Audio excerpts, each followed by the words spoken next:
Welcome back, everyone. JAYBONE here for Smash This Podcast. To my left, your right, Mr. CM Stylez is in the house. Brother, what is up? What's going on, guys? How's everyone doing? Oh, wait, we're talking about the wrong show here, aren't we? I'm doing the Young Bucks pose. That's Wednesdays. Yeah, that's oops, wrong way. Yeah. I'm on the wrong show tonight. What the hell's wrong with me nuts?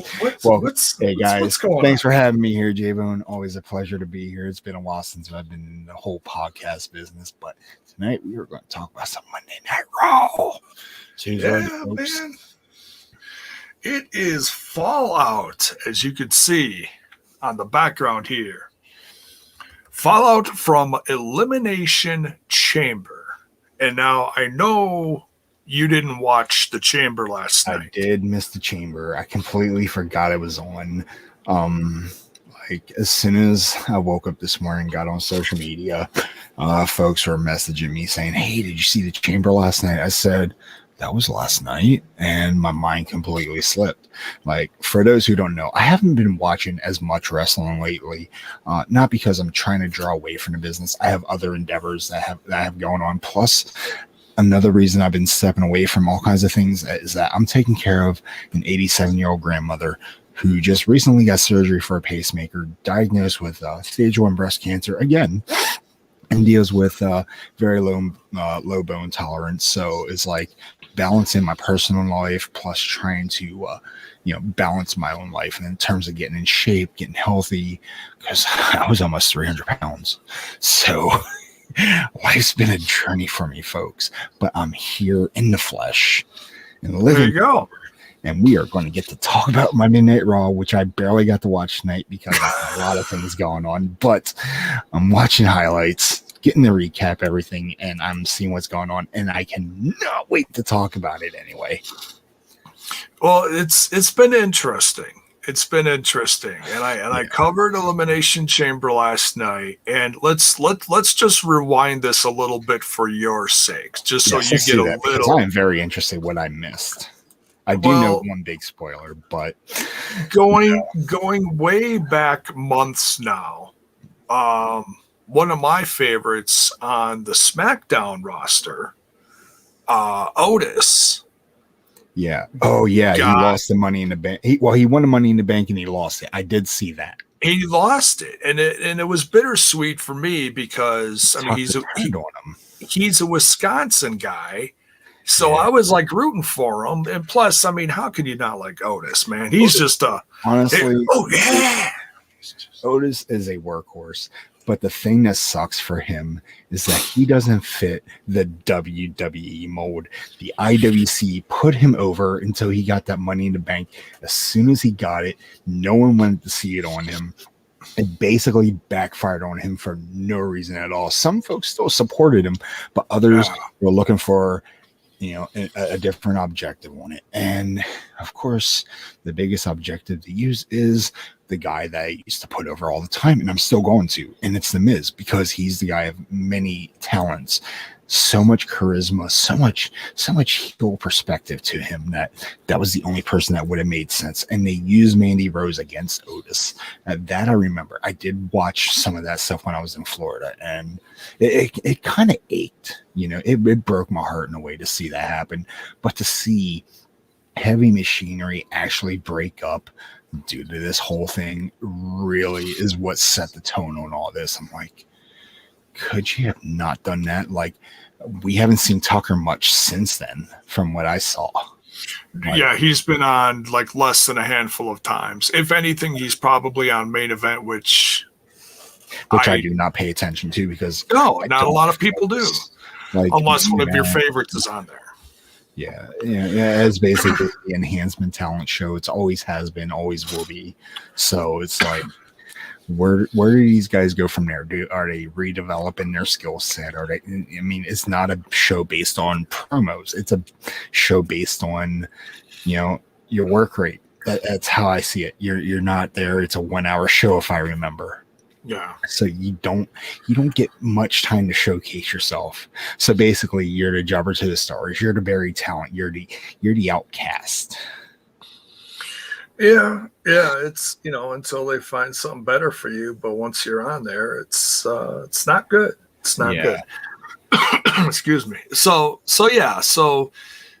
Miz got the Money in the Bank briefcase. He went through some drama with Adam Pearce. Going back and forth. Got it taken away. It was given back to him.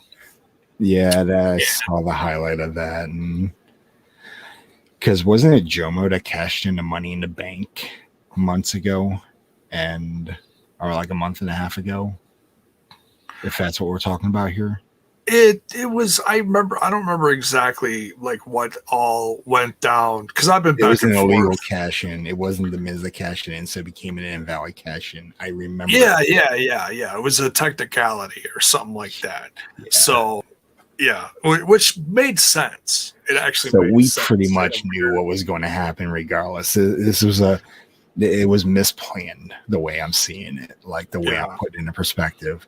But eventually the plan was to take the title off of one WWE champion. I did not expect it to be Drew. Yeah, I mean, I think a lot of people, and I've said this a billion times, I'll say it again, never assume anything in the world of professional wrestling. Exactly. But I assumed this was going to be like a cash in at Mania. That made sense to me. Have a big moment at Mania. But then they started showing Miz last night, partway through the show. In fact, right before the main event, they show him like off in the corner talking to MVP with the briefcase sitting there on like one of their road cases next to him. Mm-hmm. And I was like, oh man, what are they conspiring? And sure enough, that all came out tonight, and he made a deal with MVP that if Lashley takes out Drew McIntyre, then he cashes in on Drew and becomes WWE champion. Yeah. And of course, that really backfired for Miz tonight. So that's where we're at now. And there's a lot of other little things going on that we'll get into, and I'll get your opinion on it and stuff throughout this. So yes, we are covering the fallout from Elimination Chamber last night. This is Raw, February 22nd, 2021. Welcome everyone. So yeah, it's been a while since Styles has been on here, so he's been busy with life and just a million other things. But I'm really happy I could get him on here, and man, I had to talk to my agents, man. They really made it complicated for me to come on as well. So, well, I'm glad they didn't give me any trouble tonight. So. Goodness, man. I appreciate that. I appreciate that a lot. I deal with enough craziness in this world of podcasting. That's another discussion for another time. So we start out here with John Morrison in the ring, and he introduces the new WWE champion, The Miz. And he comes out to just bombastic pyro. Now, I know you saw like the first hour-ish. Yeah. So what did you think of this whole entrance here? So, yeah, the whole entrance, the whole build-up to, The Miz, I thought that was pretty spectacular. I'll tell you what I do miss about The Miz. If we can go back to, like, around the time he and Big Show were a tag team, do you remember those big fluffy letters that spelled awesome? Oh, yeah, and they were a part of his entrance when he faced... back. I'm sorry, as a fan of The Miz, I would love to see them bring that back. Just for like one night only. Bring it back for Mania if you're going to have Miz as either a full-time champ or transitional, as we say, the temporary champ, till someone else takes it at Mania. Because I don't know if they're going to keep him as champ till Mania or if they're going to just wait till Fastlane. So we still have one more pay-per-view to go. So right, we got Fastlane, and then a few weeks later is that Mania, and right, I'm gonna be honest. This year's Mania better be a little bit more intense than last year's because it was weird being in a performance center with nobody there. Like See, and one of the that's reasons that drew me away from the WWE for a while. That Performance Center with no crowd reaction, and then they started throwing in, Performance Center talent to like cheer and boo, and it didn't bode well with me. That turned me away. And then when they started bringing people in, they started throwing LED boards, piped in chants and cheers, and I was just like, you're doing it all wrong. Yeah, I've seen a lot of different opinions on it. I mean, I give them credit for trying to put something out there, because a lot of different sports / entertainers use the screen, like some talk shows use that big screen background, like a virtual audience. And like we've seen that with the NBA, we've seen that their NBA has been doing it. As a matter of fact, I was watching The Price is Right with my grandmother the other day while she was recovering from her surgery, and I was like, "There's no people here." As a matter of fact, I believe Jeopardy's doing the same thing as well. Like you said, live TV shows and talk shows and game shows, everyone's starting to pull the trigger in that for the social sake of social distancing. And it's just, honestly, I get it. We're in a pandemic. COVID's bad. 99.5% survival rate, but you can still get sick from it. So we're trying to prevent the spread. I accept that. So it's just like, can't have live audiences, or if you if it's a small studio closed space, it's very limited. Yeah, and behind me, I have dozens of masks that I can wear on a daily basis, and now we're to the point where you got to wear like 2 to 3 to survive. No thanks. I'll just watch things from home. I'll just do my business from here. There you go. Wearing a mask and passing out for no reason. Yeah, aside from all that crazy shit. Like this year's WrestleMania, I've been reading reports that there's possibly going to be people at the Raymond James Stadium. Possibly. They haven't. People are like really eagerly waiting on some kind of announcement. Yeah, people are actually starting to purchase tickets. I don't know how legit that is because I looked on like places like Ticketmaster, unless there's some secret site where you're getting these tickets from that I don't know about. But it's just like, all right, so these people get the tickets, say they, you go there, you get screened. That's the first thing they're going to do. Take the temperature, ask the 3 to 5 questions. Have you been exposed? Have you been out of country? Have you been anyone, or been around anyone that has it? Have you had it? Do you carry the antibodies? And basically, we have a thermometer here. We got to stick in other places as well, just to make sure you're good to go. Oh God. Welcome to my show. So yeah, folks, I'm taking this as serious as possible, but at the same time, I have to use a weird sense of humor, and hopefully you guys can accept it. I'm not for the faint of heart. It's how you get by. It's completely understandable. I appreciate that. It's just that, this whole new society with this whole new pandemic, it's just really putting a strain on things, and sports entertainment, sports in general is just really affected. You see the NFL, we saw the Super Bowl, they had a nice sized crowd, but the results was people are getting sick. NHL, they're pretty much doing their own, playing without crowds, without fans. MLB kind of had fans, socially distanced cardboard fans as well. NBA playing in a bubble. It's just like I can't deal with it anymore. But at the same time, we do need some crowd energy. You need the fans to support your product.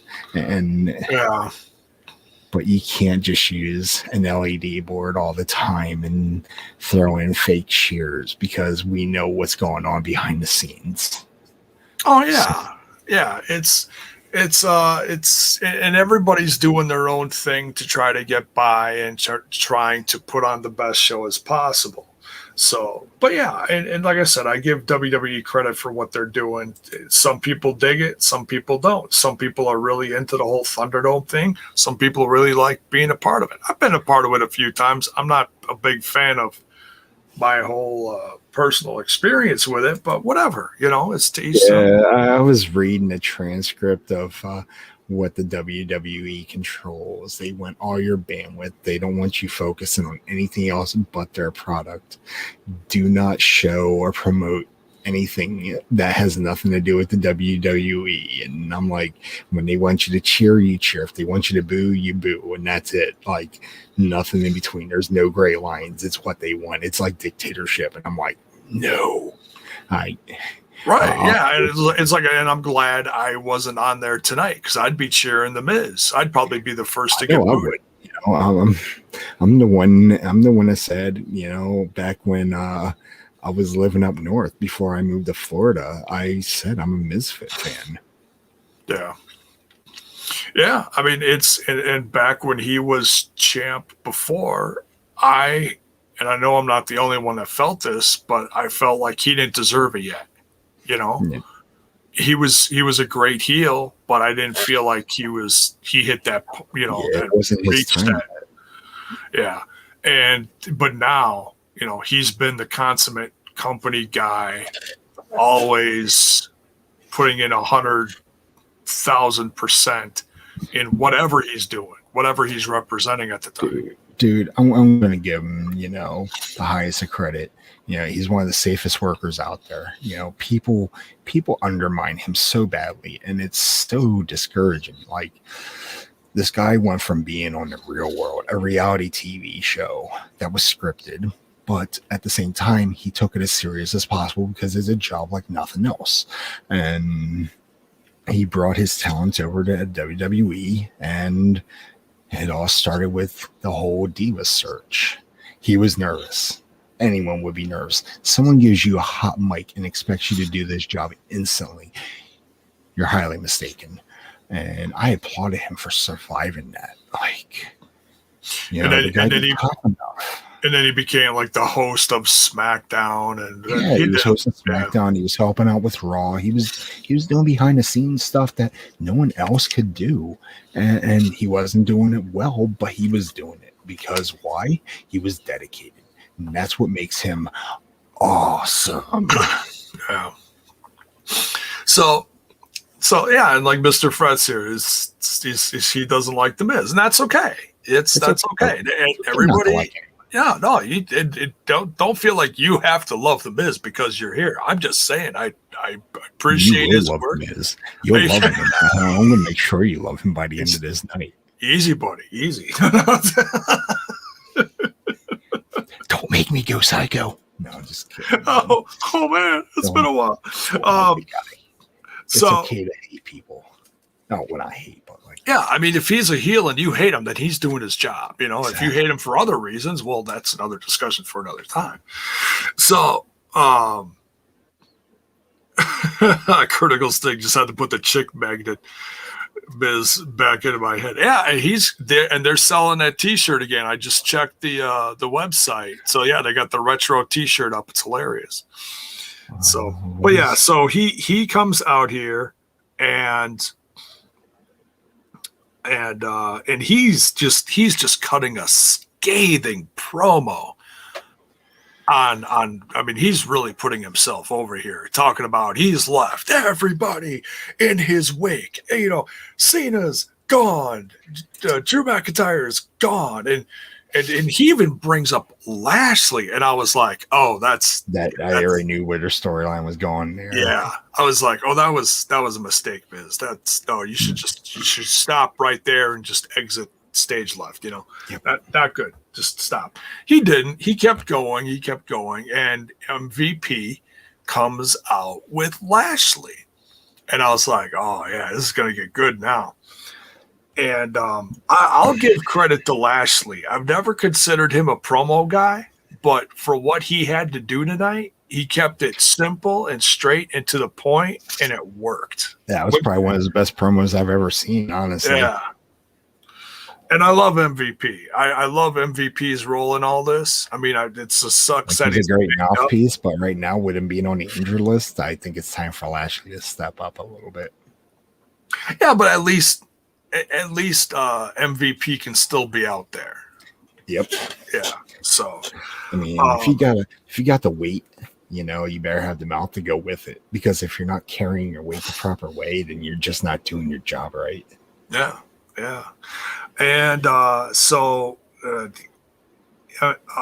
Lashley informs him, because of what they discussed the night prior, that he wants his shot and he wants it now. And the Miz is like, nah, just take it easy there, big guy. Take it easy. Look, I never promised nothing, and he's backing out of this now. He's terrified, and you can tell things are not going to go Miz's way eventually in all this. And later on, he even goes to Adam Pearce about it, but basically Lashley's like, I'll give you an hour to figure out what you're going to do, and if not, I forget exactly the words he said, but I'll send you to the hospital. I'll send you to the emergency room, and it will be painful. He basically said, I'm going to destroy you, and there's nothing you or Jomo can do about it. Right, and that'll be our new reality shows from the hospital. Yeah. Yep. So I was like, oh man, are we going to get a championship match tonight on Raw? All these things. And they actually got the countdown clock going now. So it's like, oh man, this is getting good. Zach Bonifer Miz doing his best Kyle impression. Oh, that's just cold, Zach. That's just cold. Poor Kyle's not even here and he's getting dissed. My God. Diss tracks, right? Then the Riddles. Now this episode by no means was perfect, but I did enjoy it. But this next segment just was like crazy because Riddle was saying some stuff here that really made me say, "Who booked this?" Yeah, or even what? How did you do? Yeah, exactly. It's like where Riddle comes up with some of this stuff, I just don't know. Who is writing his promos, his material backstage? Like I'm trying to get a huge dialect on everything he says. All I can follow up with, bro. After that, it's just confusing. It's too much. He's like RVD in 2021. Oh, it's like the 8th level of RVD to the 4th power. It's like, and here comes the Steiner math. No, but it's so ridiculous. Like if they just made it simple, it would actually be entertaining. Yeah. But they make him just sound like an idiot. I mean, thank God his in-ring work backs it up, so that he doesn't, look like a complete lunatic. But so then that leads into we get a U.S. title match. Well, they don't take it easy on Riddle. He's got a defense less than 24 hours later. Yeah, crazy. So we got Riddle versus Chumo, John Morrison. Give me your thoughts on. Okay, so this match right here, I mean, for his first title defense, we could pretty much do a dead giveaway that we knew Riddle was going to pull out the victory, let alone be against John Morrison, of all people, the Prince of Parkour. This guy, he's got the moves. He's physically capable of doing what Riddle does. Hence, he's about, almost 20 years older. Not even. And it's just like, Morrison can still go, dude. I'm going to give him that. He was dealing with that nagging injury. He got that stem cell surgery. He got himself back into the shape that he needs to be in. So for him to go up against a guy like Riddle, a former MMA guy who's now a pro wrestler or sports entertainer, that match could possibly be one of the top matches of the evening. So, oh yeah, I mean, Riddle has the goods to be one of the best technical, more like, well, can we call him technical, or like, can we call him like a smash mouth brawler type? It's really hard to determine his style because he's very hybrid how he works. So he's got like every aspect of like other top talents. He has the RVD mentality without being RVD. If you give this guy his moveset, I can guarantee he could do a perfect 5-star frog splash with no hesitation, and he would just call it getting high.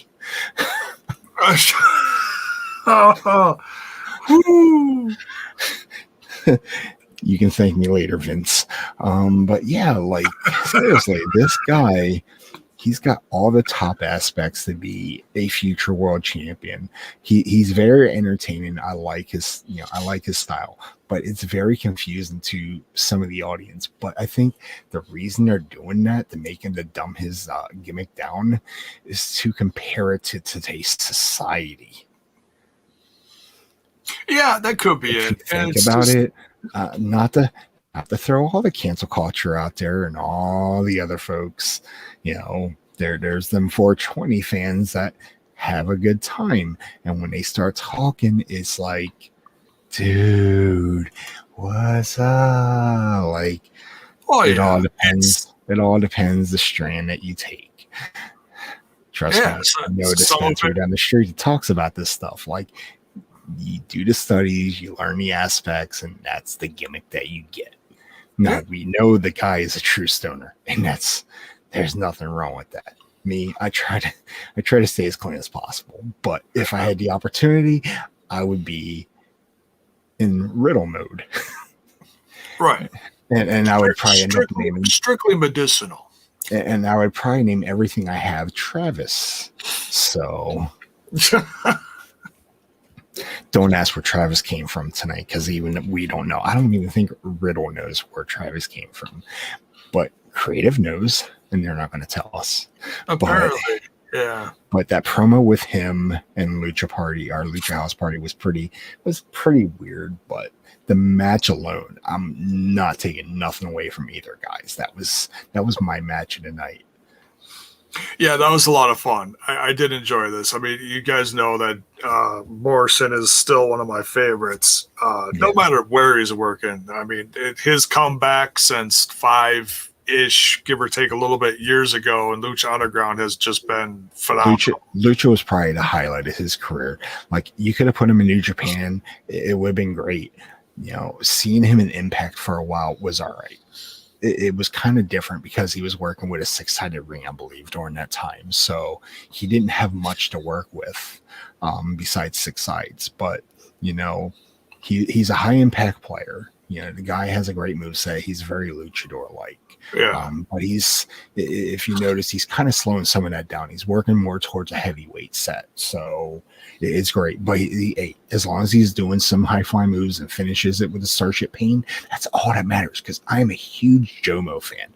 I actually got to meet the guy back in 2009 at a house show in Hershey. So it was pretty neat. Really cool. He's a really chill guy. Yeah, that's one thing you see in interviews constantly, is that he's very humble, man. Like, you get like 30 seconds to say hey and be like, hey, you had a great match tonight. That's all you gotta say. Put over his match. Don't hold a conversation for 5 minutes and annoy him because of his past. Just talk about what he did, and then if he wants to continue from there, let him. But if not, just let him take the compliment. Yeah. So, Critical Sting says 2017 was 6 sides, 2018 onward was 4 sides. Okay. Wasn't too sure. I think when he came in, it was back to 4 sides, but they went back and forth with that for a while. There was a real transitional time. Bouncing around. Like, I got confused with TNA after a while. Yeah. They had their troubles, like between 5 and 6 years ago. With who was running the company and just all sorts of stuff. But they're signing now. They're signing. Thank goodness. Yeah. So all right. So we continue. So Riddle retains here. He is still your United States champion. He even reversed. He countered John's finisher. I want to make a point of that because that was impressive as hell. So, and then he did his bro. I'm still getting used to all of his moves. That finisher, the bro Derek. I was like, wow, that's like, as if his gimmick wasn't weird. His move set names are just as weird. And it's like, right. It's time to just like go OG with the real names and not what they're referenced as. It doesn't fly in my book. I'm sorry. Yeah, it's like oh well, 80s stoner or what? It's he's supposed to be like what's the guy's name from Fast Times at Ridgemont? Sean Penn. Sean Penn is what Spicoli? Was something that? Like that? Something like that. Yeah, something like that. It's like I haven't watched it in freaking decades. It's been a while, yeah. All right, so then we got, and we've had this throughout the night, but I wrote this one down here. Rhea Ripley is coming soon to Raw. Have you seen Rhea Ripley, dude? Behind the scenes, what they're doing with her, like they're building. Here's what scares me. I've been focusing on some wrestling groups lately. I'm trying not to because sometimes things can be inaccurate. But like the video package is showing is one thing. The arrival is going to be something completely different. Like they had her like, okay, remember when Liv Morgan came back and she had that like whole sexy thing going on, and out of nowhere she had like that psycho business person attire on during the whole what was it, Lana Rusev wedding or Lashley wedding? Oh yeah, all that drama, except minus the drama. I saw how she's dressing. Like they gave her this weird looking haircut. Like she has like a Justin Bieber haircut going on. She still has the tattoos, but she's wearing like a business type suit. And I'm like, please tell me they're not doing a repackage. That's my fear of her. Like, you're not going to be able to take her serious. If the WWE is going to start repackaging that way, it's not going to work out very well with the whole IWC thing and mainly half of the WWE universe, which is still technically the IWC. So expect some feedback on this one once it finally, happens. Hopefully it doesn't. What they did to Brodus Clay, They were giving him that big old monster gimmick, and way to come out as Funkasaurus Rex. Oh God, yeah, he became a dancing clown. Yeah, that was. And then why do you think they ruined A-Train or Tensai or whatever the hell you want to call him? They threw him in the mix. The hip hop hippo. Like they killed his gimmicks so bad. Everyone knew who the guy was. Like, I'm afraid that they're going to ruin, NXT call-ups are like career suicide for, developmental talent. But I hope they don't screw this up with her, honestly. I really hope they don't. Yeah, I mean, it seems like in the promos that they're putting out there tonight, it seems like it's just pretty much what she was in NXT, which was just a badass. Yeah, and I haven't seen a lot of her stuff, but I've heard nothing but ridiculous positive about her. You want to talk about female workhorses? She redefines that, like, in every way. Like, if you've seen her independent work before NXT, which I watch very little of, the impact she made out in the indies, dude, I'm waiting for NXT Evolve, the developmental thing. And I would like to see her be involved with that, like helping younger talent who won't be on TV anytime soon. Yeah. Keep her in NXT for a while. Don't put her on the main roster. That right there, I do beg of. Ember Moon is another prime example. Let's put you on the main roster. You get a line of injuries and you're back to you're back at the bottom of the barrel. Yeah. Well, yeah, because the trust is gone, unfortunately. You become injury prone, and then it's like, well, yeah. I mean, she's doing okay now. She was in that the Women's Dusty Classic with someone I didn't watch a lot of it, but I know she was going for that. Oh, it's Shotzi, I think. Shotzi Blackheart. I Shotzi believe her. Blackheart, dude, Yeah. she's a badass, dude. She is. I like her. I remember her debut when she came out in a little Tykes tank. She was running that tank down the entryway. I was like, dude, she's a keeper. Oh, totally. Yeah, I like the tank thing. It's cool. It's all right. Tank girl, man. She's awesome. Like I love her gimmick. You know, she's got that extreme punk look to her. You know, you think of that, and then you're like, oh well. Some folks that are like, I can't take it seriously. Wait till you see her work. It's a totally different aspect. Looks and work are two totally different things. When you put them together, magic. It works, right? It does. Yeah. When you got magic in the bottle, you got magic in the bottle. So then we got a segment here with Miz just losing his mind with Adam Pearce, and Adam Pearce just talks turkey with him like, hey, you're going to have to face the music. There's nothing I can do. You made a deal with them. I'm going to make you hold to it. Mm-hmm. So, and then we get some promos here about, of course, they're advertising going to the Peacock. And they show that they've got some members of a show that's on Peacock in their virtual audience, and that's some members of the Punky Brewster roster. It's like, dude, Punky Brewster, dude, I grew up on Punky Brewster. That just blows my mind, man. And now she's all grown up and she's doing her own family sitcom, and I was like, holy crap. I just hope they don't screw it up, man. Just like anything else in this world. Well, it's like I'm going to give it a chance, just like anything else. Oh yeah, like there's a lot of remake stuff that's out there that I've just ignored. Like it's like no, just stop. I mean, did you watch Fuller House? No, but my wife, Mrs. JAYBONE, watched like all of it, and she loved it. She roared. I hear her like laughing from the other side of the house. I'm like, what are you watching? What's so funny? And she'd burned through a whole season of Fuller House in like one day or whatever. And I was like, oh my god. So yeah, I mean, and I get it, the whole promotion thing, they're doing business, so that's what they got to do. Yep. So, but yeah, I'm curious about it. I'll give it a shot. Plus, I dig Freddie Prinze Jr. as an actor. I'm surprised that he has any involvement in all this. He was also a former WWE writer because Vince was looking for Hollywood writers back in the day, and he still uses them to this day. But just because they have the term Hollywood writer does not mean that all their content is great. Freddie's, on the other hand, he was passionate about the business.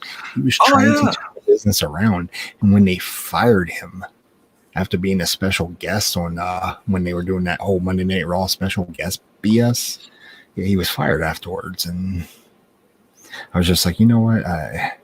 I can't take half the writer serious anymore. Yeah, he did a whole interview with Chris Van Vliet. I haven't dug into it yet. I got to catch up on some of those interviews. From what I've heard, from the comment section, it's really, really good. Yeah, like I haven't watched it all, but I'm going to get to it eventually. Yeah. There's just so much content in front of that I still got to catch up with. Oh yeah. What's next here? Okay, so Punky Brewster, Retribution and all that. Yeah, we got Retribution. We got Mace and T-Bar. Now, I think this is the first time that I've seen Mace and T-Bar together, like in a match. I've seen like single stuff here and there, but so this is, and if I'm wrong, then I'm wrong. But yeah, this, and I was like, man, why have I not seen this before? I mean, I took a little break, but anyways, so yeah, we got Woods and Kofi, the New Day versus Mace and T-Bar. And this was basically a squash match. I mean, on paper, Mace and T-Bar should have won this easily. They had them beat. This makes me wonder whose idea was it to use Retribution as a major faction in WWE to overtake Monday Night Raw and Friday Night SmackDown, which they don't even do on SmackDown anymore. They're officially on the Raw brand, which already defeats the logic of taking over the entire network. And they're under contract. Yeah. Like, we already know who's behind the masks. Sadly, we already know who Mia Yim is. Right. And she was back tonight. It was great to see her. I saw that. I was happy to see her back. You know, what was it? Apparently, she was, she had COVID or something. Yeah. She was gone for quite a while. So she quarantined for quite a bit and then some. So I'm happy to see her back. But then we have Bane and the Predator. The two muscle men of the group. Where's Paper Plate Face for all this too? He's probably in catering doing something. But I'm going to destroy Retribution. I'm sorry. You want me to take this group as serious as possible. You want to treat them like they were the NWO. You buried them like they were the NWO come to the WWE at No Way Out in 2004. I mean, come on, give me a break. This bullshit with factions has got to go. If you're going to do a faction, have them take over. Don't do it short term. Make it as long as possible. You're going to relive history if you do it in a short amount of time. This is why I wish I was a writer for a wrestling promotion. At least I know if I'm going to bring what's that term? Let's have a little flash from the past, or whatever. A blast from the past. That's the term. Make it longer than just several weeks, and then just say, let's just decide to bury these guys because it's fun to do it.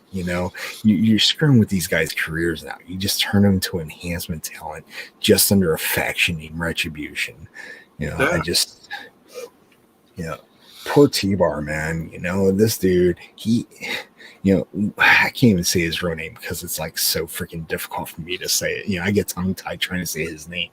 But, Mace, we know who that is. Dio Madden. I'm going to break the fourth wall on this. We know who he is. Right. Did Brock Lesnar F5 him that hard that he had to become a Retribution member months later? I mean, come on. This is the same guy that said he was going to retire Brock. And Brock put him to a freaking announcement table. Give me a break. You're destroying these fresh developmental talents that want to make something of themselves. You're just taking it all away from. If I were these guys, I'd find another promotion, not just AEW like everyone else says. There's more than just AEW out there. Now I'm an AEW guy. Put these guys on Impact who are currently in a partnership with AEW, New Japan. You got them. You got Pro Japan Noah. You got ICW. Is What Culture still around? I mean, come on, What Culture Wrestling, get them involved. Give these guys something where they can put themselves over, or get put over by a crowd that gives a shit about them. I'm the passionate wrestling fan that I've been watching it for so long that I get so frustrated with the company that I had to stop podcasting. But there was personal reasons behind that as well. But Vince and his company gave me nothing in return. They gave me nothing to talk about. Now here we are, able to talk about stuff, but it's not always going to be in the positive matter. I'm the Paul Heyman. I'm the Paul Heyman of podcasting, folks.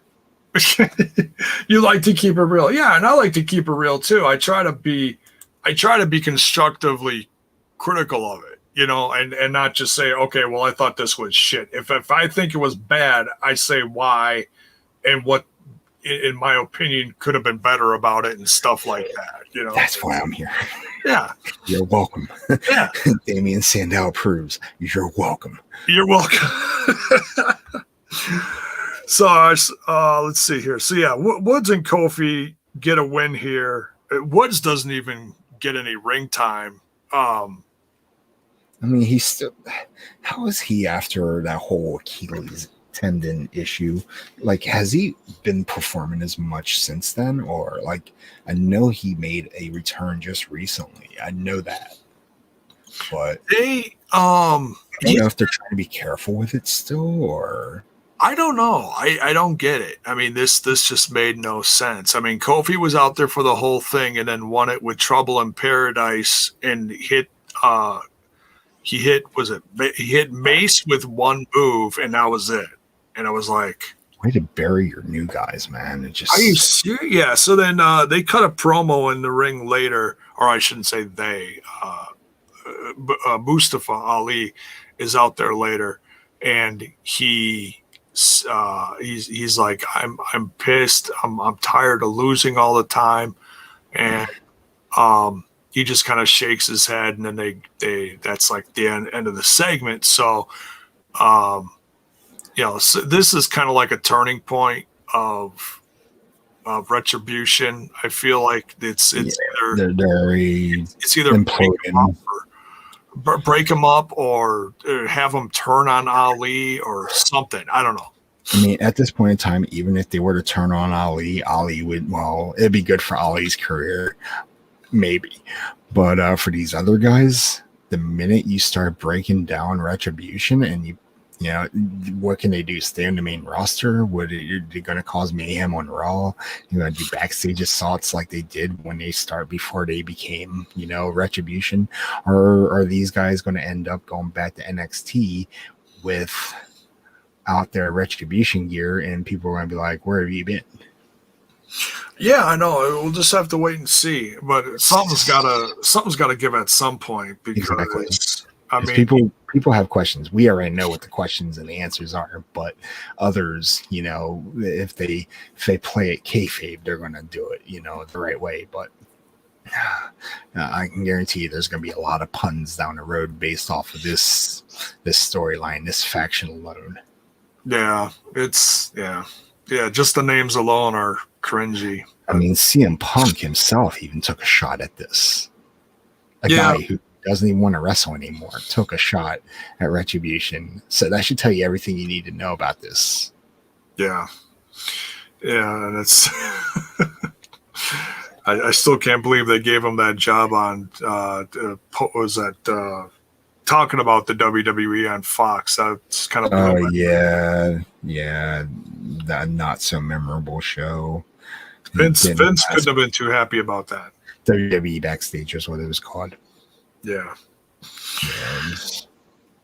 So then we got the next segment here.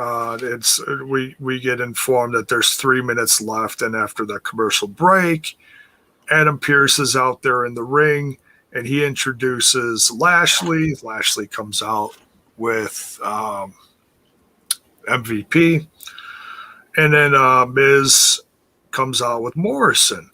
And Miz is just pleading with them like, look, I want to give you your title shot, but I need more time. And in a realistically speaking, I would totally understand that if he didn't do everything that everyone else did in the Elimination Chamber. He went out there, boom, won it. He didn't have a full night like other people did. Exactly. So, I mean,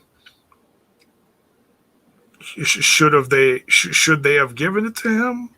It might have turned into that, but Braun Strowman shows up, and he's just screaming, "Man, I want my title shot!" And it's like, well, where the hell's this guy been? It's This is a guy who, in theory, should have been in the chamber, but wasn't. Or one of the, I'll be honest, I'm a big Strowman fan. I love his character. And now that he did the whole Firefly thing with Bray Wyatt a while back to enhance his heel turn. Yeah. I liked him as a face. He was super over with the crowd, but he's better as a heel. I like his aggression, The guy wasn't to be a perma-face. So it's just like, he's coming out there, but, he wants it. He has to work for it. He's got to, wait in the back of the line like everyone else or find a way to get up front. You can't just say, I want my title shot and I want it now. That's the typical heel method anyway. Right. You fight for it. Yeah. If you have to destroy so many people in front of you, I mean, hell, destroy James Ellsworth a few more times and maybe you'll get that shot. Oh, dear God. Nobody wants to see that guy back. I mean, for someone that looks like Franklin the Turtle from Nick Jr., don't get me wrong. I used to watch it with my son all the time. But I used to make Franklin the Turtle memes. So, and yeah, he fit the bill. And Ooh. sadly, guy doesn't know when to tuck his chin in. So, oh wait, What chin? there you go. I'm here. Yeah. And then this segment gets crazier because Shane O'Mac comes out, and I'm still trying to figure out all this like Adam Pearce, Shane O'Mac stuff. Yeah. That one's still like got a big question mark lingering over it. Like, okay, what's this thing going on between Adam Pearce and Shane O'Mac? Like, Shane O'Mac was really putting him over a couple weeks ago before Chamber when they announced all this, and now he's back. Is he like an authority figure? What's going on here? It's a little hard to tell. But he basically says that he hates all of Braun Strowman's ideas, but they do decide on Braun versus Lashley. And I was like, oh dear God. That should be interesting. Like that'd be like watching Braun versus Big Show minus the whole ring collapse thing. But it'd be two powerhouses against each other. And I mean, we already know Bobby Lashley's background. Former Sergeant, United States Army. This guy has a huge background of, workouts and physicality. Braun Strowman, when we first ran into Braun on, when he first debuted on Raw, we knew this guy as being just some big dude. And when I saw him the first time, I completely forgot he was a Rosebud. Mainly because I didn't care about Adam Rose's character. I cared more about Leo Kruger. Fourth wall for you. But yeah, it's like, no one cared about who this guy was until he started changing his look, attitude, and aspect. This guy he dropped a ton of weight and got himself a six-pack. Dude is jacked, shaved his head, trimmed his beard. He's got the look to be a future WWE champion. Has he been champion already? Yeah, he beat Goldberg. He was Goldberg at Mania last year. He was Universal Champion, I believe. Oh yeah, that's right. Yeah, well, that's equivalent to being WWE Champion, regardless. The Universal thing is just a subtitle, and it makes no sense. It's a top title.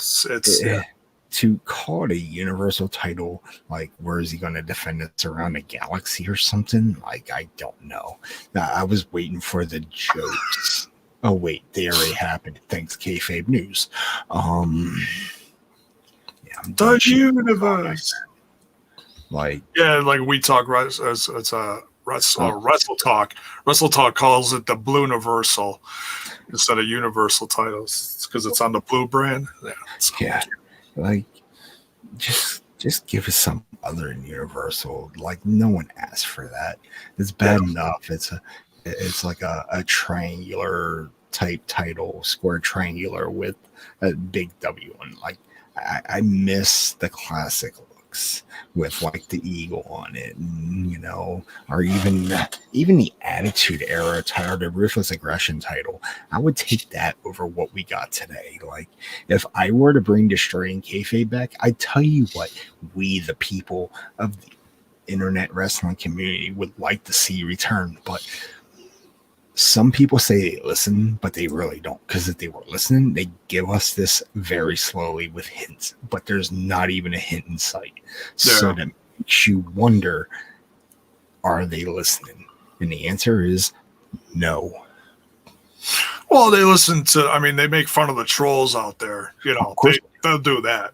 Do you remember that time on Monday Night Raw when, Vince, Hunter, Shane, and Stephanie were out there and they were all talking about, you people are the authority, and then a week later it was completely forgotten. They controlled the show yet again. Yeah. Yeah. Pepperidge Farm guy remembers too. Exactly. I lose hope. So here we go. So they come up with Braun versus Lashley. And here's the stipulation. If Braun wins, he's in the match in a triple threat. Miz versus Lashley versus Braun next week on Raw. And Miz just his face just goes white. Like, oh, that's horrible. Thank you. Yeah. No, it's not what I wanted at all. So he has to wait till the main event to see what could be his fate next week. You know, who is he all going to have to face? So next, then we got Hurt Business. Hurt Business, Shelton Benjamin, and Cedric Alexander in a tornado tag against Lucha House Party, Metalik and Dorado. And this was okay. This had some like wonky parts to it. I don't know really what was wrong with it. Just it felt like there was a little bit of miscommunication during this match. I mean, that's to be expected in most matches. Like, if there is a miscommunication between any of the talent, it's going to either slow down the match. It's not going to stop it completely, but like they got to improvise the script a little bit. And it doesn't matter who it comes from. But you know, let's talk about this real quick. So we got Cedric and Shelton. You know, we already know Cedric as being a cruiserweight classic. You know, we knew about him being there. You know, that's what got him on the WWE map. Triple H saw something in Cedric. So to put him in there to NXT, to be on 205 Live, and now he's on the main roster working with the Hurt Business. You know, that's great for business. He's with a former luchador style wrestler. He has a technical background. Not only that, this guy worked with Kurt Angle and Charlie Haas. Yeah. America's greatest tag team. Yeah, he's a workhorse. Dude, Shelton is one of my favorites. He is the gold standard. You know, I was looking up, you know, it's still February, so we can celebrate Black History Month. Black History Month has some of the greatest wrestlers of all time. Oh, yeah. Shelton Benjamin is up in my top 5 for that. I love his work. You know, when they put him in ECW, though, and they gave him the gold hair, that kind of took it away from him a little. And he wasn't happy about it as much. Like, ECW is a developmental thing at the time for other talents. For him, it was kind of a downgrade. So he wasn't too happy about it.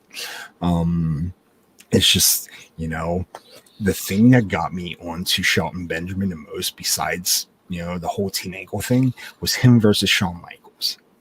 Who can remember the whole super kick from the top rope? Oh, taking sweet chin music. And then that was it for him. But it helped his career because he did it against someone like Shawn Michaels, you know. Yeah. And then, of course, we got Lucha House Party. You know, these guys are, you know, luchadors. So, you know, where the miscommunication comes from is completely not understandable. But at the same time, you know, when things go wrong, things just go wrong. You know, you get lost in the translation.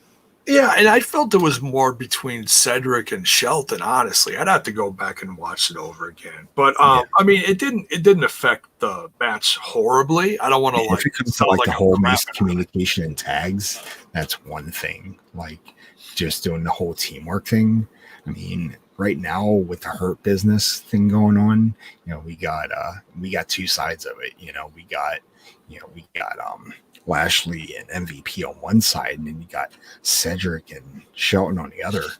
And if things aren't, you know, I'd rather see them all paired up together instead of, you know, but right now with MVP basically being on the shelf because of a serious injury, it really puts a debacle in everything. So you got to work with what you got. Yeah. But if the communication's within the team, then you got to work on it for your next match, or else it's just going to get worse down the road. You could turn into a storyline. Yeah. So Shelton Benjamin and Cedric Alexander win the match here. A couple of close calls during the match, and it was, now that I look back on it, I mean, the Lucha House Party did. They are some workhorse guys. They do, you know, put on some good matches. So I don't know what it was between Cedric and Shelton, if it was done on purpose, but whatever. You know, I'm not going to overthink it. But overall, it was okay.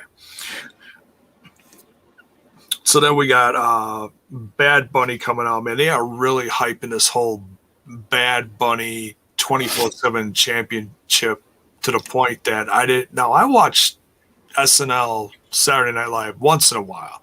I did not realize that he was their musical guest this past Saturday night. I didn't know either. I stopped watching them because they're not as funny as they used to be. Yeah, it kind of depends on who's on, and maybe I'll catch a couple skits. I mean, they put them all on YouTube anyway, so I'll pick and choose what I want to watch. Yeah, but yeah, he was their musical guest, and when he was performing, he was holding the 24/7 championship, and I was like, "Whoa, that's actually really cool." You know, he was like representing. A nice little collaboration there. Yeah, Saturday Night Live, or NBC. Well, Saturday Night Live is run by NBC, right? Oh It's yeah, NBC Universal thing. So what do you expect? NBC and NBC working together. Hey, we're gonna promote the WWE on a show that people barely watch. Let's hope that we get ratings. The best part of it is they're using Bad Bunny. I don't know who the hell he is still. Like, I seen him perform at the Royal Rumble, and you know, I'm not going to dog his music. I don't know his music, but I see a lot of the community just like shit on his music and his culture because no one understood what he said. I was like, this shit's not right. You can't say that. You know, if you don't like his music, just don't say anything at all. You know, that leaves a bigger message. But when you're starting to say something, you know, you're expressing a little bit more towards the hatred side of things. And like, yeah. I mean, either way, it's the double-edged sword. You're going to lose regardless because you got to deal with a culture that, you know, that listens to it. And if you don't like it, but they do, you're considered a racist. And that's the losing end for you. But you can say, hey, I like it. It's just not my type of music. No offense. You know, right. Me, I'm a rock and metal kind of guy. I'll listen to just about anything. But if I don't agree with it, I'm just not going to disagree by saying, hey, this is awful music. It's not awful music to them. It's just to you because you don't care for it. So, right. But he did that whole Booker T song, and Booker T was right there behind him while I was doing it. I was actually kind of waiting for a chair shot to make it more entertaining, but you know, Booker T, on the other hand, you know, I'm doing it for entertainment purposes. Everyone else is like, oh no, this guy's a piece of shit. No, he's not. You know, this guy is he's a good singer for, you know, many other folks. You know, if you just don't like it, just walk away. You know, if you're yeah. I mean, like, his music isn't my cup of tea, but they're putting him out there because they know he has a very large audience, and that's smart to like latch onto that. So, you know, they're taking baby steps with him. They're not putting him in these big money matches right away. Yeah, obviously, there's no need for it, honestly. And right. Here, let's use what Zach just said just now, or half his crap. Where's Kurt Hennig in what was that, the West End Rednecks or whatever the hell they were called in WCW when they were going up against like Master P and, you know, the Posse and all that. That shit was some classic gold right there. Right now, if you want to talk about you know, a company based off racism, WCW is the place to be. Yeah, the wrestling was great, but the storylines were shit. The only thing that kept it alive was Sting versus the NWO and some portions of Goldberg. Everything outside of that, you better rely on luchador wrestling because there was nothing besides putting bullshit on the pole matches. Yeah. So yeah, I kind of want him to bring back Fred Durst. Have, you know, Fred Durst versus Bad Bunny. What do you think, dude? That's not going to happen. Ever since Fred Durst surfaced at that one WrestleMania and he flipped the bird, he was pretty much like banned from all WrestleManias and any wrestling event. Oh yeah. Way to go, PG era. He just got canceled. Yeah. Go all day, man. You know how I am. Even if I don't watch a show, I know aspects behind everything because I like to nitpick. Yeah. So we got Damien Priest versus Garza Jr. Now this was a damn good match. This is probably one of my favorites of the night because there wasn't a lot of gray here for me. The matches were either like really good or just didn't. I just wasn't feeling it. But But yeah, they put on a good. Now, did you see this one at all or no? This is the one I missed. But between both of these guys, like I'm kind of a fan of Angel Garza for the fact that he kind of reminds me of a young Eddie Guerrero, not just in looks, but everything he does just has lie, cheat, and steal written all over it. Like they tried the whole Eddie Guerrero thing with guys like Alberto Del Rio, and it did not work. You know, you got to work with, you know, a Hispanic wrestler that knows and understands that character, and Angel Garza knows it very well. He's got the ladies' man thing going for him too. Now, hence he hasn't been able to do it since the COVID bullshit began, but yeah, he still has the flirting method. He can lie, he can cheat, he knows what to do. So I'm not going to go against that, because let me tell you, if I could be Angel Garza as an Eddie Guerrero type figure, God forbid, dude, I would just go balls to the wall with that character. And then we have Damien Priest. If no one knows who Damien Priest is outside of the WWE, I suggest you get to the books now. YouTube it, Google it. I don't give a damn what you do. This guy is a beast. The fact that they put him in the Rumble and he eliminated Kane so quickly. Yeah, I caught some of the Rumble and he got rid of Kane so quick. I was like, and did you see the after post Rumble interview with Kane? How he put over Damien? Yeah, I don't know if I caught that, but I did watch the He Rumble. called him a rising star. The fact that he was a rising star in ROH and the independent scene was already the footprint for his career. But to get it said by Kane, the mayor of Knoxville, at the Royal Rumble, means a whole lot more now.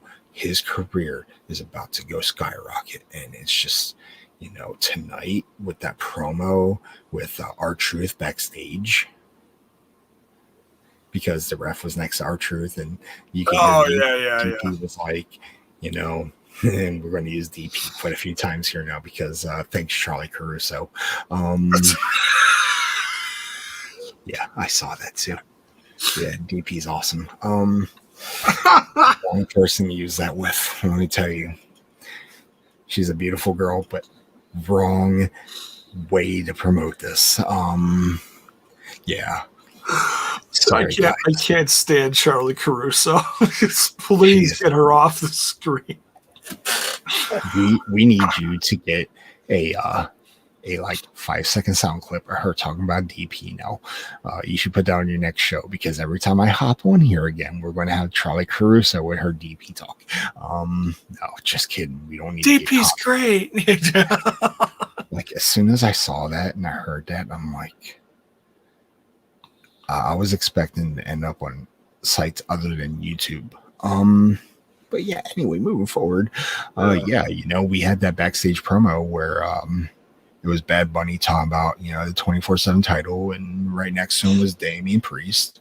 And during the interview, you can hear Damien Priest call out R-Truth, who was like on the other side of the, you know, hall there. Yeah.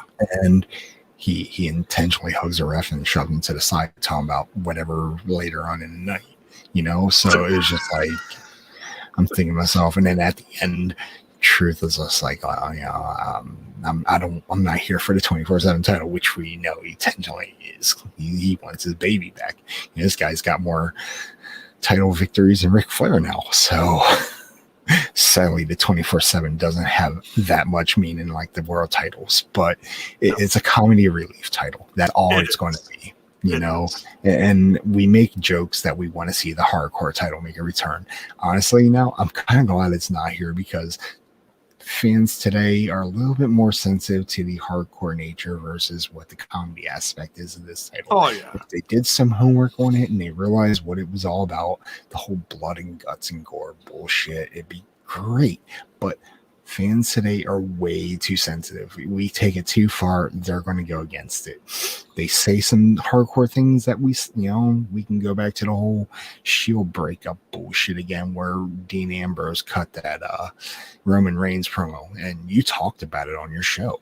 That was taking it too far versus what we saw in the Attitude Era. So, I know what you're talking about. Yeah.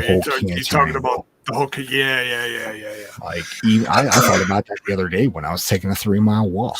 Yeah, I walk, guys, a lot, but that's not about this. It is about something different. But during the walk, I thought to myself, one day I want to get back into podcasts and I want to think about the things that happened in the past. And that was one of those things. And I'm like, why did I think about it? I don't know. But sooner or later, it's going to be mentioned, and it happened tonight. There you go. So, yeah. Just popped up out of nowhere. And the only reason it popped up is because we're talking about different cultures of society. Yeah. Our society was dedicated to hardcore lifestyles, attitude. Today's snowflakes were dropping like crazy today, let me tell you. Now they're melting. So yeah, that's my theory on your society, your era versus our era. Yeah, but don't take it too far. Don't drop things that don't need to be dropped. Like, even that upset me, man. But yeah, man, it's just it's a run in the mill type thing. So I hear you. Yeah, I mean, it was bad. It was bad timing with the whole Dean Ambrose thing. Yeah, I'm glad he was against it, but he did it because it was his job on the line, and it was his job. Yeah, it's But yeah, this whole thing with Damien Priest, Angel Garza, these two. Damien Priest is like he's got a high flying aspect, but he's a tall dude with a lot of power as well. He's technical. This guy, he can work you for hours at a time if he really wanted to. This is the kind of guy he was before he was in the WWE. Just I'll break another wall here. Punishment Martinez. Here you go, guys. Look him up. You'll learn something tonight. You gotta learn today, boy. Yeah, I love Damien Priest. I love what they're doing with him, and it's an interesting combo. I mean, obviously, it's not going to last forever. This whole thing between Bad Bunny and Priest. I have a feeling, like some folks are saying here, the whole Damien Priest might just turn on Bad Bunny and take the 24/7. I really hope they don't go that route. I want to see him as a serious champion, not a comedy relief champion. The guy can have funny moments, but like, he's a serious performer. So I'd rather see him potentially, since he's on the Raw brand, I want to see him go against Riddle. Oh, I think it's absolutely possible, and all we have Priest would have to be the heel.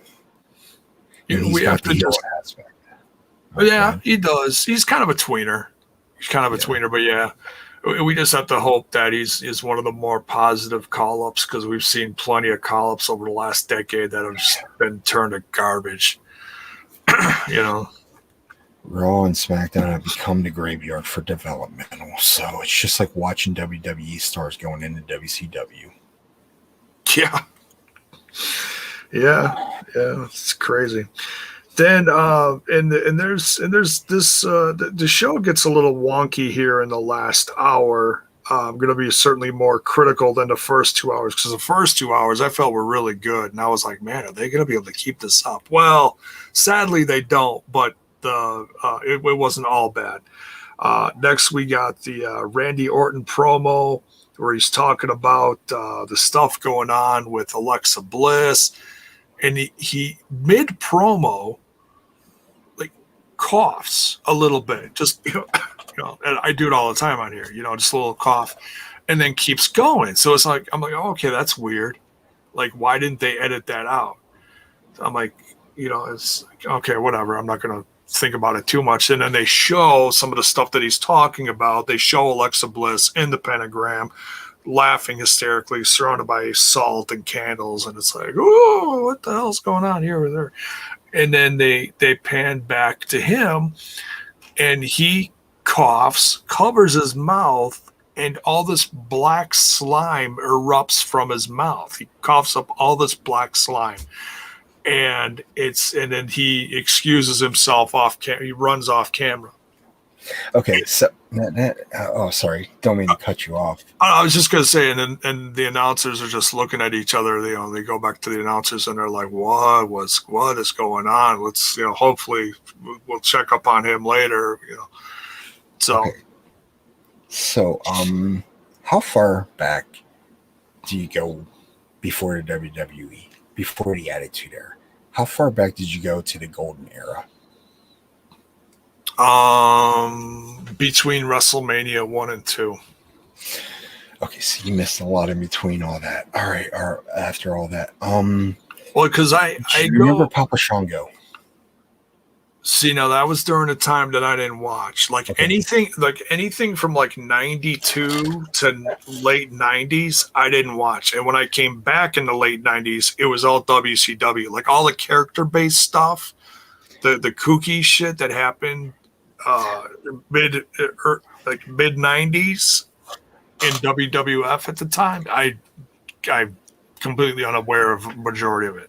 Okay, so for you, this is also your assignment, but for anyone else that has not watched it yet, go to YouTube when you get a chance and look up Papa Shango Ultimate Warrior promos.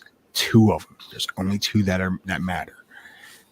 Number 1, Ultimate Warrior's mind was played with by Papa Shango. And he cut this one promo right next to Mean Gene, and out of nowhere, he just starts going through he runs his hand through his hair. When he did that, he opened a black packet, kind of like what Randy Orton did.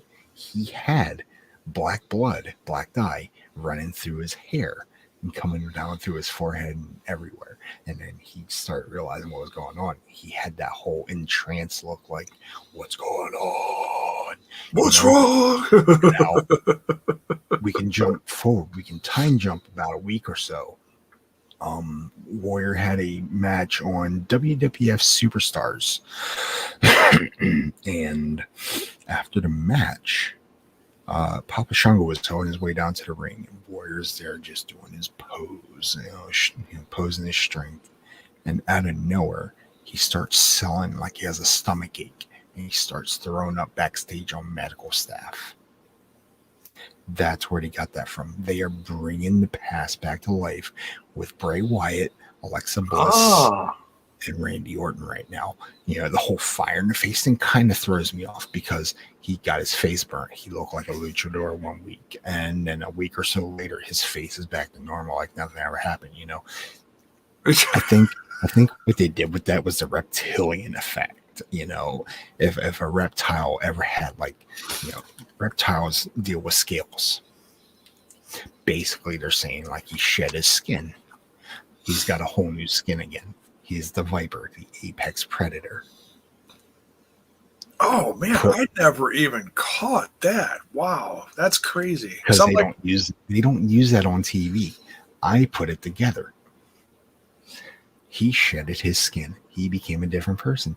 But every time he changes, Alexa Bliss changes it up with all these new, voodoo type things. Yeah. She's mentally messing with him, and it's Bray Wyatt doing all the work behind the scenes, and it's making it so spectacular, so magical. For someone that doesn't watch Raw, I sure pay a lot of attention what happens in the highlights. So I somewhat care about the product still, but I give up on the product most of the time because there's nothing that exactly entertains me like it used to. Yeah. I miss the old days, like when we used to do podcasts all the time. I used to have so much excitement because there was so much good coming out of it. And now it's like there's really no real competition. And I mean, you could put Wednesday Night Wars on, but, you got a glorified independent show versus a developmental show. Yeah. But that's a show for another time. But we're talking Raw and, we're talking about Monday Night Raw, the flagship show has been running for over 25 years. Yeah.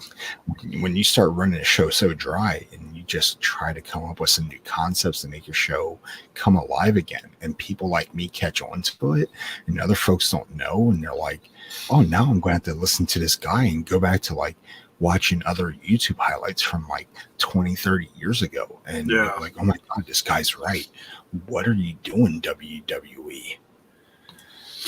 That is interesting. I'm gonna have to look that up with the Warrior. Like I've seen some clips of it. As soon as we're done here, I'll get you the links. I already know where to find them, but like, yeah, man, like I've I've been a diehard WWF, WWE fan since basically like not the day I was born. Like when my mom gave birth to my sister, I watched a televised WWF show in a hospital bed, and my first match was a Demolition tag team match. Oh, love Demolition. Still my Demolition, ringtone on my phone. I know. I remember when it was ringing like crazy when I was up there back in 2018, man. Yeah. Now that I'm closer, I have a reason to come back up that way. But yeah, like, God, dude, like wrestling is my life, hands down. Never will I say it to anybody else, because some people just don't understand wrestling is life. I've got to watch it, got to experience it, got to meet some of the greatest people, behind the scenes. I got to interview top talent. Hell, you got to as well, man. Yeah. Like, we had it so damn good, and you got it still going. Like, you keep up the best, the greatest work ever, man. Like, you can do it on here. You can do it over in TNI. Like, you guys, you are paving the way for the rest of the podcasters that can live and learn from all the experiences that you guys have. So it's just like, it's great. We're all wrestling fans at heart. But thank you, dude. Thank you for putting me over.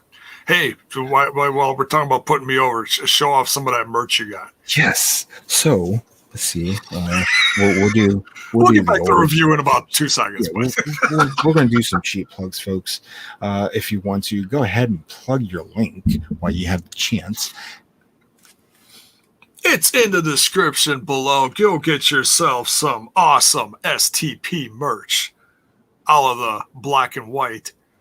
But if you want to be different, kind of like me, my colors, I bleed black and red. And this is STP for life. There you go. Wolfpack, baby. Dude, let me tell you, ever since you put your first t-shirt out there in the market, I got to look for it. Like you said, you want to work on it eventually. And if you do, I'm going to buy it again. But I'm sure I have it around here somewhere because I know I didn't leave it in Florida.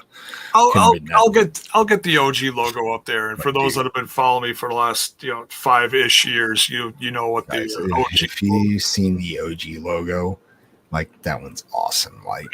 Like everyone loves the Incredible Hulk logo too, but I think the biggest problem with that is that it's the Incredible Hulk format or font, and it would probably end up being a copyright issue of some sort.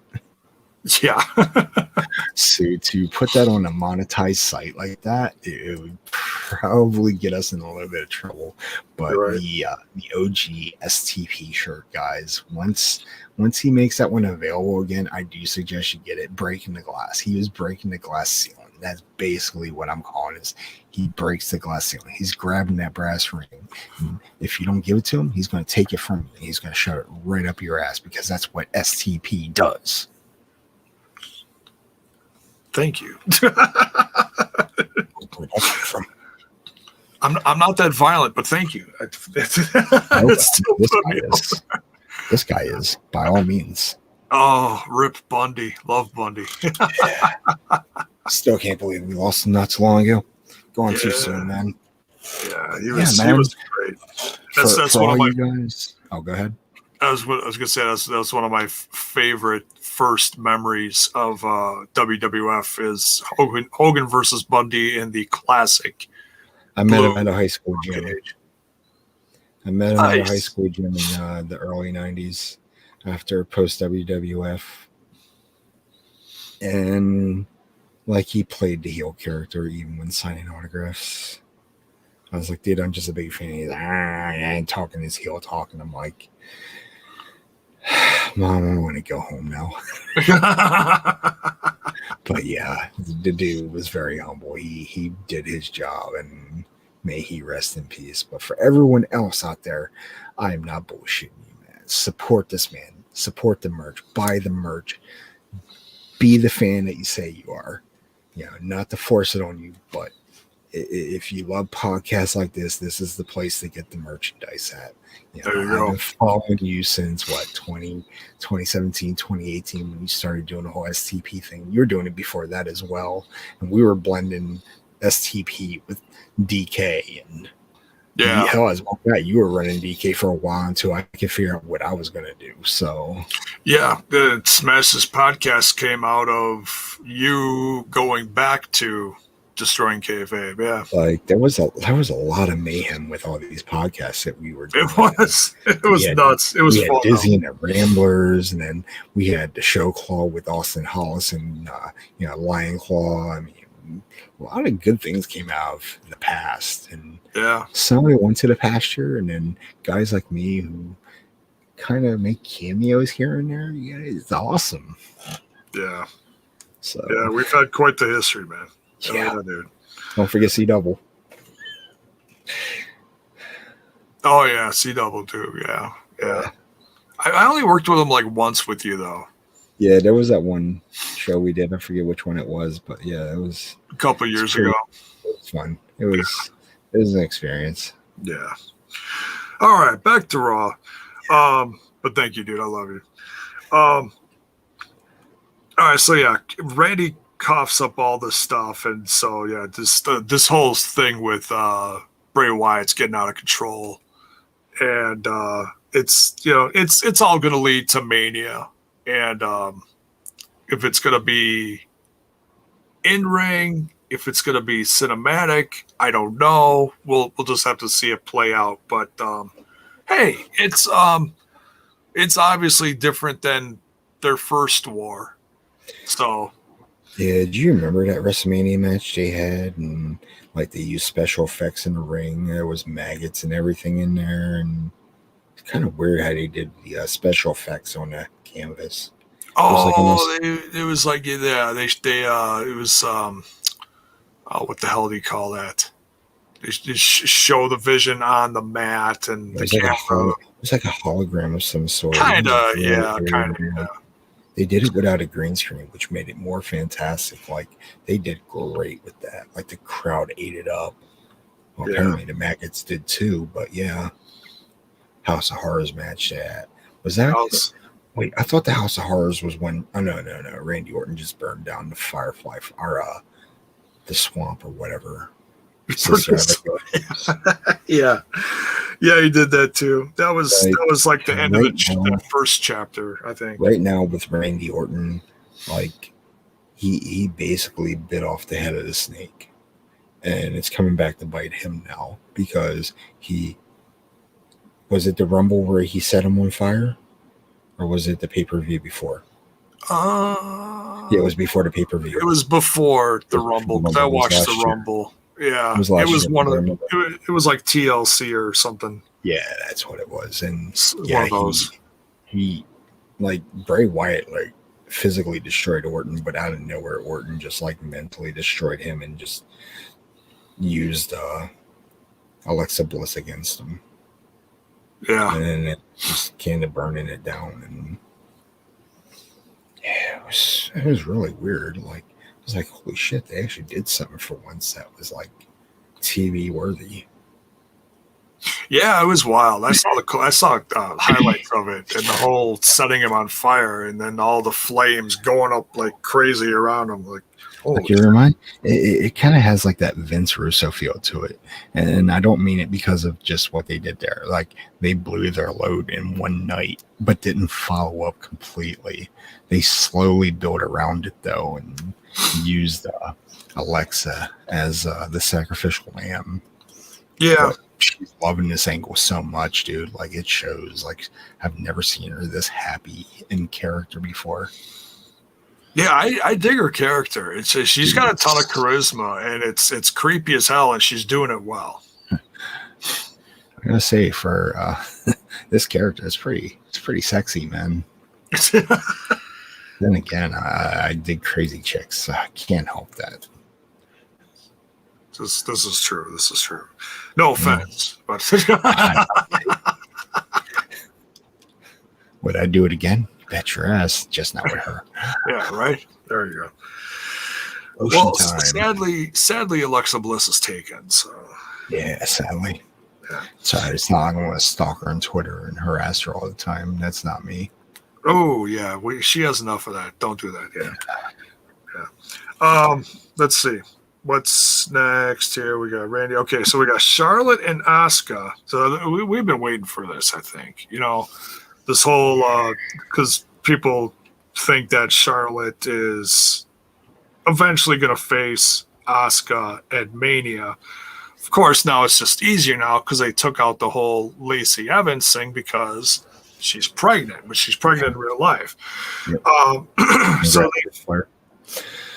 oh God, no. So I'm glad they cleared that up tonight.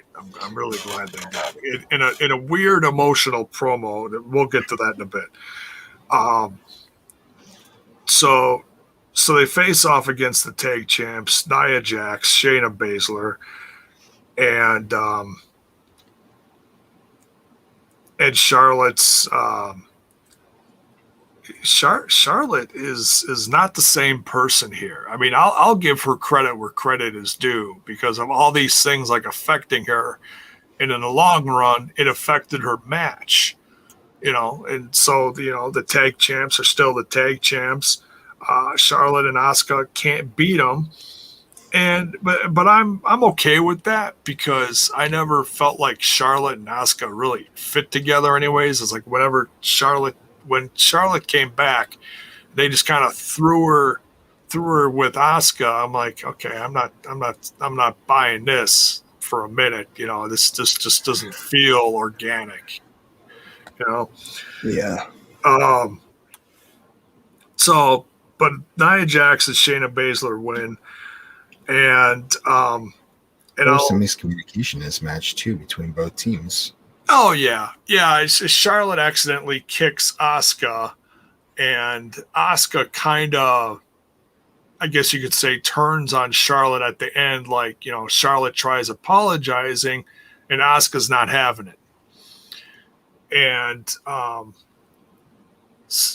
but Charlotte slowly walks away. She's like, and she's kind of hurt.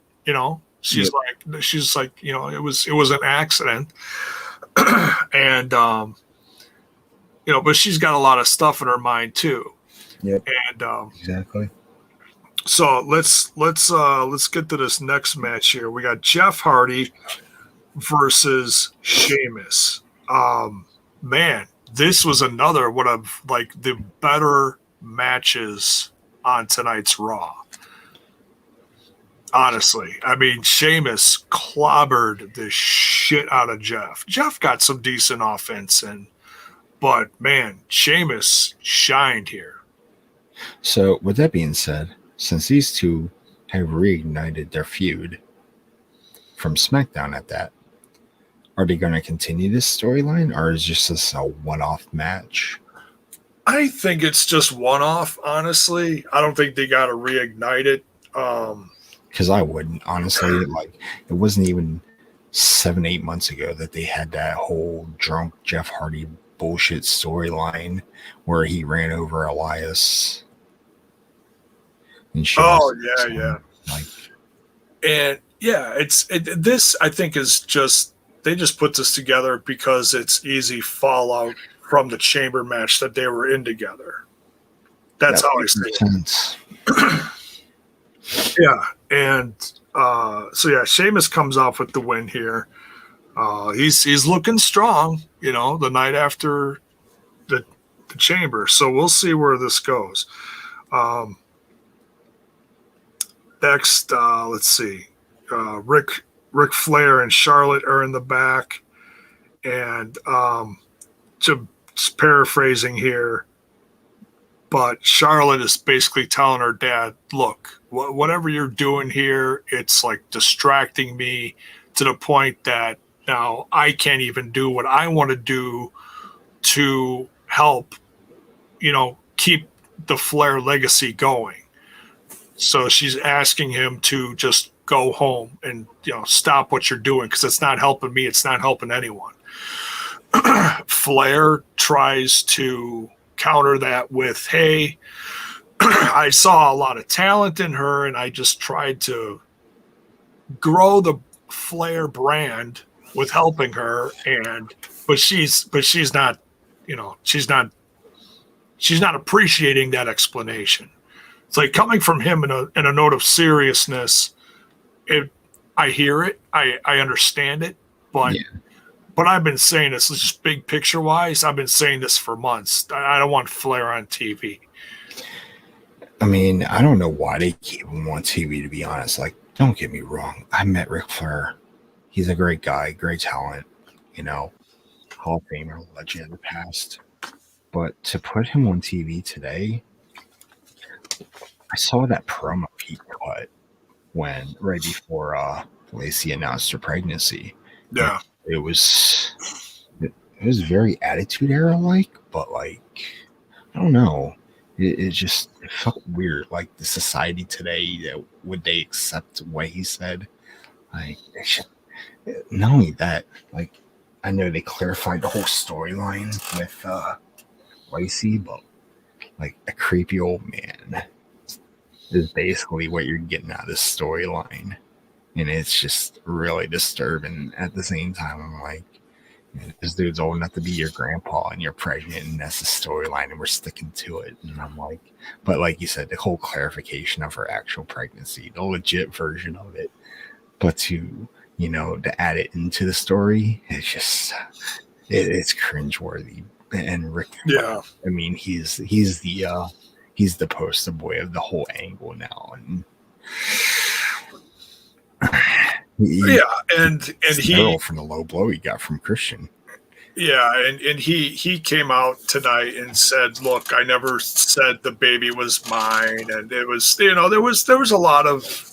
This was a very emotional promo, so I'll give him credit for doing that, and so I honestly I think this is just completely ending the whole storyline with Rick. So what's going to happen now with Rick is the big question. Is he going to go back to supporting Charlotte? What's going to happen? I don't know. Or is he probably not. If you want my honest opinion, just write him off TV. It'd be better that way. Go out a legend. You've helped so many talents. He's like 70 plus years old. He's up there with, Vince's age. There's no reason to be on TV. Mentorship, especially for health reasons, the way things are. I mean, I understand they, test to a certain degree or whatever, but it's not worth it. I mean, the dude just had heart complications, over a year ago? Oh, he had so many. Yeah, he was in the hospital for a long time, but it was bad. It was really bad. He's one of them. Around. He's one of my idols. I look up to the guy. I have a picture of him on social media with me at a 2006. Was it? Yeah, 2006. No, 2007. I'm sorry.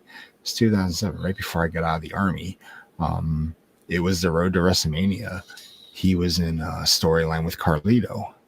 And one of the matches was the winner gets to go to WrestleMania for, I forget which title. I think it was Intercontinental. It was between Flair, Carlito, and Randy Orton. And Orton won that night. I supported Orton because I'm a huge RKO fan, but it's weird how it all played out. But now today's era with Ric Flair doing weird and crazy shit, and I'm like, you do realize we're not in that era that you used to be in anymore, right? A lot of people probably are going to say, dude, this is like pedophilia kind of shit. And I'm like, you don't want that to be nailed against you for the rest of your life. Well, it's bad enough they were just doing the Murphy stuff with Rey Mysterio's daughter on the other part. Yeah. Like, I get it. She's over, you got to be like over 18 to have a WWE contract of any sort. If it's acting, wrestling, whatever, to have any contract in a WWE, employee, independent contractor, you name it. Yeah, I'm going to drop those lines out there. You got to be 18 plus, and that's basically in their policy. Okay, so Murphy and I are near the same age, I believe. He's in his late 30s, if I recall. Mid to late 30s, yeah. Yeah, and of course, Ray's daughter is, 19? Who gives a shit? She's over the age of consent. But, it is weird because dude's twice her age, but it's not like she's on, it's not like she's 15, 16 years old in a storyline. Like, come on, give me a break. That it's just bad timing. Bad timing in a really weird world right now, and there's no one knows how to take it anymore. Yeah, it's just. I mean, and also from a parent's point of view, it's like no. I mean, I have a son, and of course I have a stepson. I still call him my son, though, even though I'm divorced from his mom. I raised them all his life, and then I have a 16-year-old daughter who's going to be 17 in August, and like she talks about boyfriends and stuff, and I'm like, you better be the same age as you, because anything over that, you're going to have a lot to deal with, and it's not going to be pretty. Yeah. Same applies for my boys. If you're going to have a girl, it's going to be within 4 to 6 years of your age range, but if you're over 18 and she's not, don't take your chances, because sooner or later you're going to end up on that playlist, and that playlist is not fun. Yeah. Someone else is going to be playing. Exactly. Don't drop the soap. Ooh, yeah, right. Bad situation there. Yeah. So we got the Rick and Charlotte debacle backstage, and she basically just walks away from him, telling him to go home. So we'll see where it goes. Next, another not a highlight of the show at all. Why this was on here, I don't know. I mean, I understand trying to put people on a show, but when you've got 1 minute matches, it doesn't mean anything. It just doesn't mean anything. Yeah, Naomi and Lana versus Mandy Rose and Dana Brooke. And this was like a 1 minute match, and Naomi and Lana won the match, and it just does nothing for me. It's like if you're gonna do something with your women's tag division, put some more effort into it with time. Right. Like the whole, I mean, I appreciated Styles versus Ricochet, but pick one or the other and, spread it out, Yeah. I mean, hell, who was in charge of the women's division years back? It was Dustin, wasn't it? Dustin Rhodes before he jumped to AEW. Oh, I don't even know. Yeah, it was Dustin Rhodes. Dustin took care of all the women backstage. Like, he got them prepared for how to do their matches, how to play everything out, and he gave them much more time. And like, I get it. We're running a 3-hour show with still time constraints. Yeah, no, you're focusing on other things at hand. I get it. We're at the road to WrestleMania, but I know there's a lot of people that are going to shit on the women's division, and then there's those that are going to support it. It's very biased from one person to the next, but you don't give them that 1 minute to shine because there's not enough effort to put into that. Like, none at all. Dustin, if he was still in the company, he'd be like shaking his head right now, like, what the hell did just happen? Yeah. Like there's a time for like squash matches, but then this is not one of those. Who's in charge of Raw right now? That's Pritchard, right? Bruce Pritchard. He's running everything. That explains a whole lot. Yeah, he can't handle it. He can't handle it. And I saw the report. Product shows when the cracks show, they show. I saw the report a while back. He was dealing with stressful issues after getting promoted to being in charge. Yeah. When he's basically the manager of it all. He's the head creative. And when you can't do that job, say you should never put me in this position and move on to something else. Give it to someone that gives a shit. If you have to give it to some weird ass IWC guys to help improve your company, do it. I could use a job. I can handle stress. I've been through 2 different, deployments over in the Middle East. Hello, guys. You want some action? I can give you some action. Oh, That certainly would be a different kind of action. Yeah. Okay. So yeah, this match was just too short, and I mean, Naomi and Lana get the win here, but it really doesn't mean anything. But now this next one, they did give this next one some decent time, which was good to see. Styles versus Ricochet.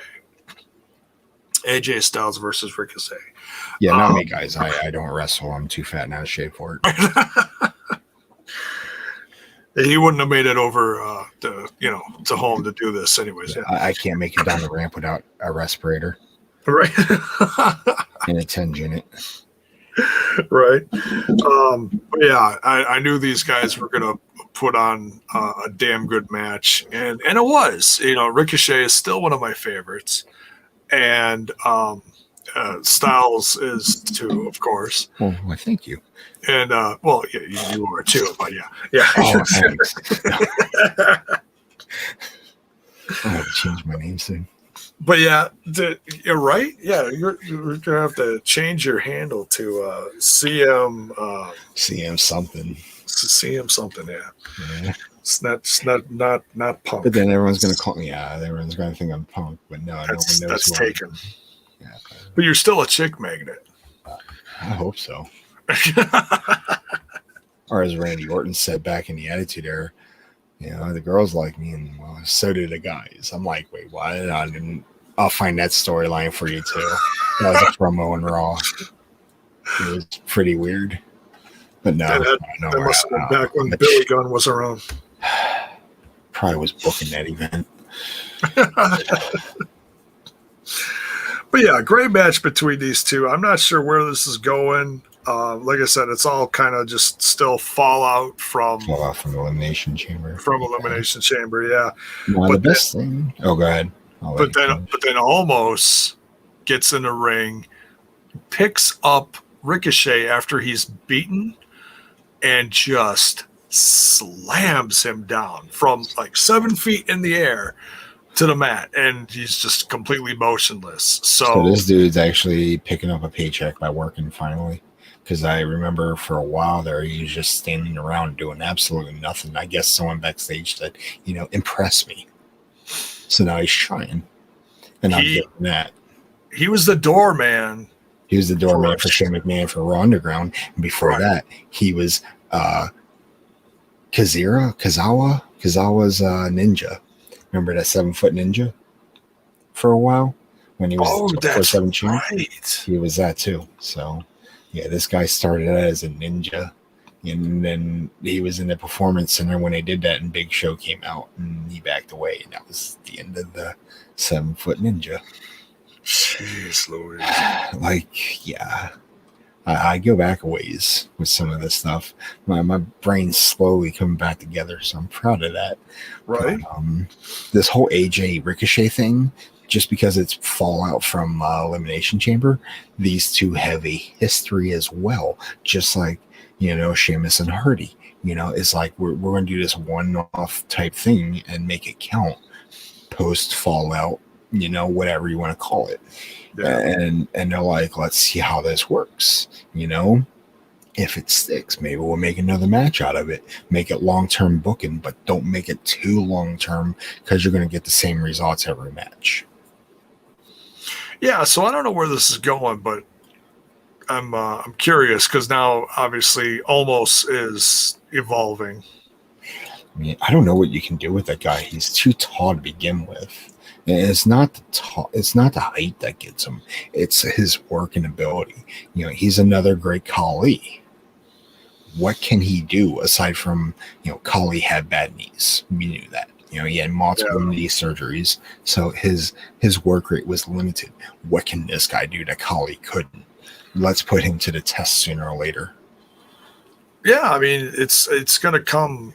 It's gonna come to see the light of day sooner than later now, because now he's actually getting physical with people, and that started at the Chamber when AJ wanted out of his chamber and.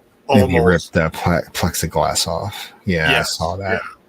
Yeah, which was like, oh wow. I mean, Ooh, physical strength, plexiglass. Well, it just looked cool. Yeah. It looks cooler when somebody goes through it. It's a little different when somebody like actually rips it off. Yeah. But hey, it is what it is. So yeah, we'll see. We'll see where it goes. Rest in peace, Ricochet. My God. Well, he did win out of the WWE. That might have been his meal ticket right there. It could have been his exit. Who knows? Because he said he was unhappy being in the company at the moment, at least from reports. He wasn't happy with his position. Yeah, well, he's lost so much; it's ridiculous. I think why he's unhappy. He's lost more than freaking, T-Bone and Slapnuts. Yeah, I'll tell you where. I'm going to tell you what hurts this for him. When we had a crowd, the crowd loved him, man. Yeah. Sadly, if you would have a loud crowd, the WWE would find a way to mute that mic to make it look like they weren't supporting him. But he knows that the crowd is there.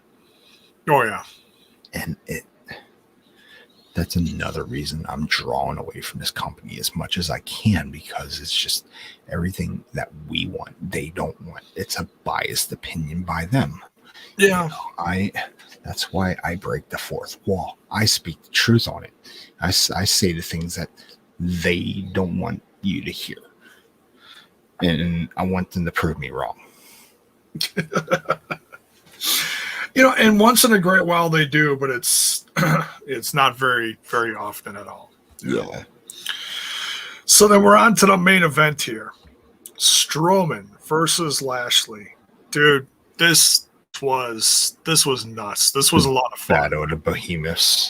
Yeah, just a bunch of meat slapping meat, just We'll have to think about this one for a minute. Slapping meat. I swear I saw that catchphrase somewhere on the internet. I don't know. Was it the dark web? No, it wasn't. No. Or was it Kofi saying, "Put your meat on my meat"? Yeah. The WWE Universe, baby. Kofi and Big E. Remember when Big E had that injury? Or no, Kofi had the injury. And they had that backstage promo on SmackDown before they got separated. And it was Kofi's time to shine. He said, "Put your meat on my meat." That means give me a bro hug. Oh. No, that's not what I was thinking of. But anyway, that's okay. That's okay. Sorry, guys. Didn't mean to make anyone sick to their stomach. I'll be here all night. It's try the pork. Yeah, I've not heard that one. I was really thinking of something else, but that's okay. But that thought just completely went out of my head now.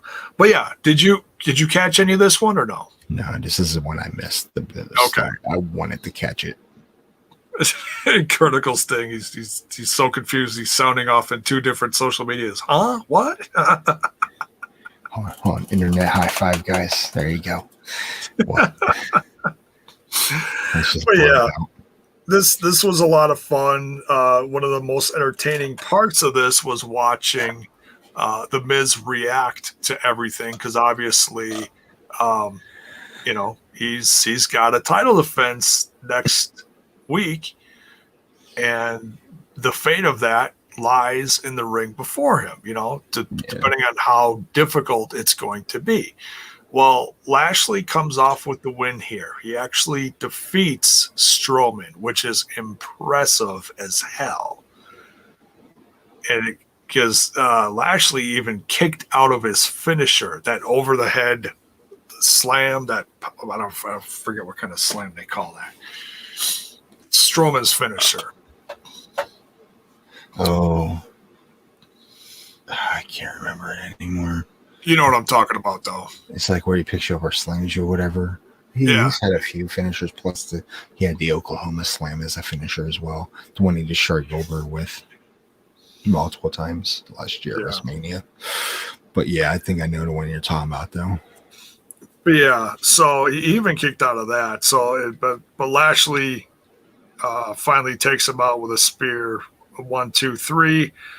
And then the Miz tries to foolishly get a one-up on Lashley at the end, tries attacking him, and he ends up spearing, he ends up putting the Miz down. So, the Miz is... things his days are getting numbered, and they just started. Yeah, it's not looking good for him. And running power slam, something like that. Yeah, whatever it is. I forget what they call his finisher. They have so many different names for that finisher. Yeah. I always call it the bulldozer slam now. So what would you say Lashley's chances are next week in this match, Lashley versus Miz for the title? I mean, I've been seeing rumors going around. No. Don't go off on any of that. No, there's a million different things going on. I know, and that's what breaks me on this one. Like, I would rather see Lashley as champion, but it would suck to see Miz be transitional champ for less than a week. Yeah. It was almost less than 24 hours. I think this is going to go till Fastlane, but we'll... if you can drag it to Fastlane, I mean, you can do it with, simple booking, as we call it, booking 101. No Meltzer shit here. That's right. CM Meltzer. What do you think the M stands for? I'm going to give it a 5-star. I'd give it a 10, but it wasn't in the Tokyo Dome. I'm going balls to the wall tonight, guys. I apologize. Oh, don't apologize for JAYBONE's behavior for not accepting it all. No, just kidding. But yeah, I want to see Lashley as champion. There's a reason they took the U.S. title off of him. Yeah, I mean, that certainly could be a thing, Look, and I love The Miz, but if he ends up being a transitional champion, he's not champion past Mania, then so be it. Yeah. He's still going to be one of my favorites. I don't care. And it's all I got to say is regarding Lashley is if this is his road to WrestleMania and he ends up becoming the champ sooner than later, damn, I'm going to be so happy for him because let's not be, let's not sugarcoat this. I mean, his first part of his run on the main roster here when he came back, not good. And I don't blame Leo Rush. I mean, they tried making chicken salad out of chicken shit, but the whole bending over, spreading your axe cheeks gimmick, just no. It just doesn't fly, man. Oh, I don't know what they were thinking. I mean, I get it. Lashley somewhat needs a mouthpiece. He's not exactly the best talker, but he's possibly one of the best workers. Like, the guy has the athletic set, moveset to do. Yeah. He can run circles around you blindfolded. That's how good this guy is. I remember his early days in the WWE when he debuted on SmackDown. JBL, when he was a commentator, he was talking about his military career history and talking about the athleticism, what he did behind the scenes. One of the guys that got him in one of the top-notch shapes of his life, of his career, the Boogeyman. He was one of his training partners. He got him ready to where he needed to be. Same with Booker T. Those three, they're like the triad for physical fitness. They worked out together. I used to watch YouTube videos all the time of them guys just hitting the weights, training, and excuse me. Man. Bless you. Yeah, man, I gotta fix that. But yeah, man, like Lashley, when he came back, it started out with him doing solo stuff. And then out of nowhere, Leo Rush got involved. And I'm like, the reason they did that is because they had to figure out what to do with Leo. He was just coming out from NXT and the cruiserweight shit. And I'm like, Like, all right, what do we do with this guy? He has a flexible work rate. You know, we can use a guy like him, but his attitude was so shitty, you know, with management and everyone backstage, that they're like, we're just going to give him a gimmick that, you know, if he's going to have a mouth, we're just going to put him to work with it. Yeah. It slowly worked, but then people just started getting burned out because he was annoying. You know, the guy can talk, but I'd rather see him wrestle. And they put him back in tights, and then they put him on a losing streak, and then he just started using social media to, you know, implode his career, and that's what got him out. Yeah. But then we flash forward a little bit to Lashley ended up in a shitty storyline with Lana and Rusev. And I'm like, yeah. I thought that was career suicide at its best. How Lashley survived it, I do not know. If anything, the person to thank for all this is MVP. He's the one. Oh, yeah. He ended that bullshit before it even started. The whole let's get the divorce angle at the Performance Center was the best thing they could have done for Lashley's career, because even Lana wasn't too happy with it. But I did read recently that this broke the internet. I was like, I don't know what part of the internet it broke, because my connection was fine. But yeah, like, there was nothing broken about. The only thing broken was the mentality of Lashley's career. I'm like, yeah, I give him credit for doing everything he was, you know, they laid out in front of him to do, because he went through a bunch of different stuff, and that whole thing with his sisters, and oh my God. It was a paycheck. That's all I'm going to say. It was a paycheck. And now, I mean, the Hurt business has been just nothing but gold for everyone involved, honestly, you know. Yeah. And the MVP certainly has a good chunk of the thanks for that, I believe. Mm-hmm. And but yeah, it's Lashley's a star, you know.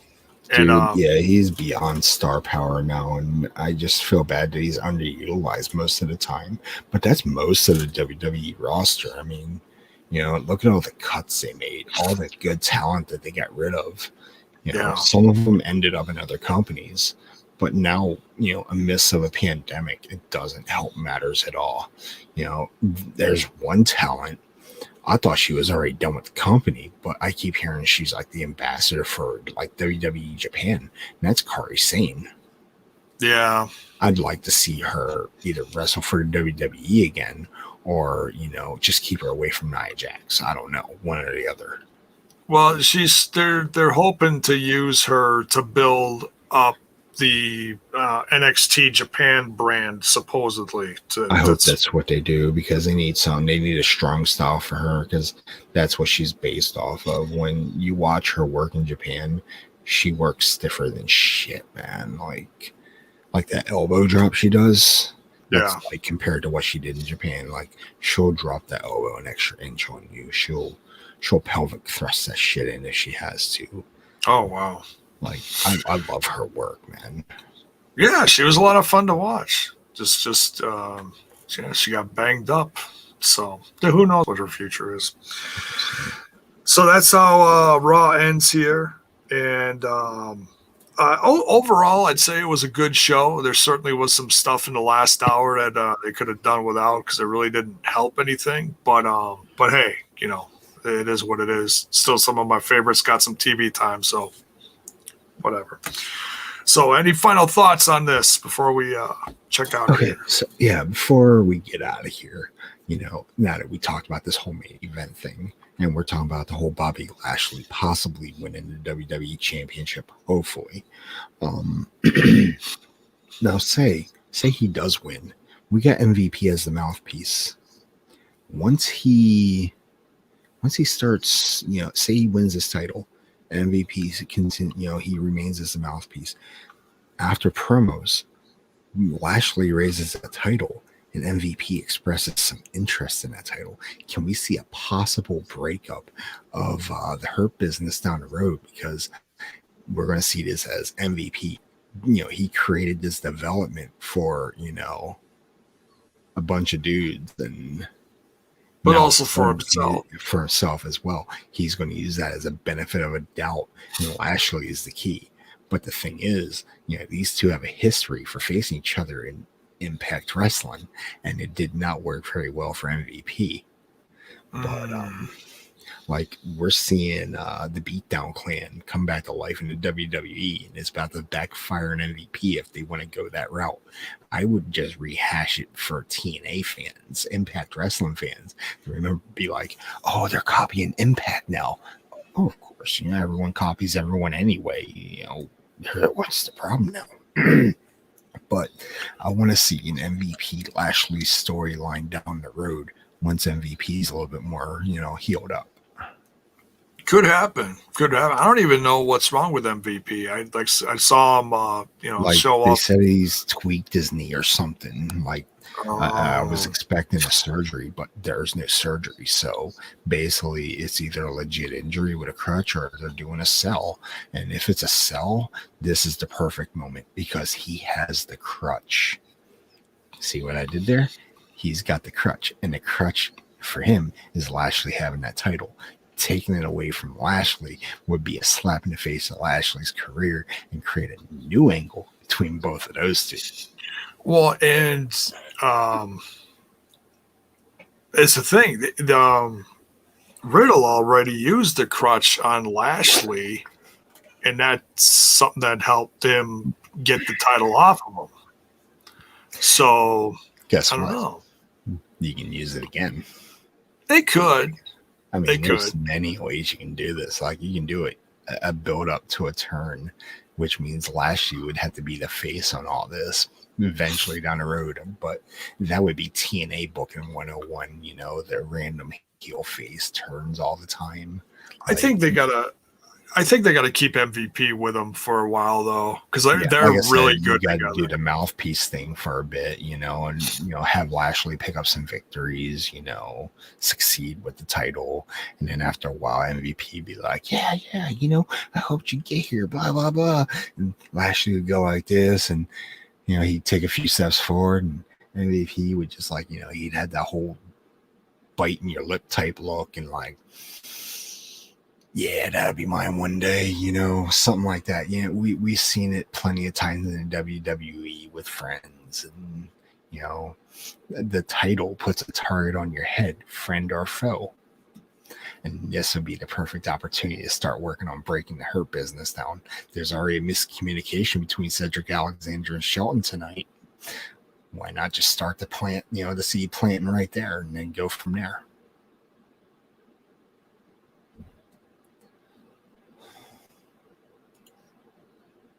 Oh, did we just I think we just lost JAYBONE, guys.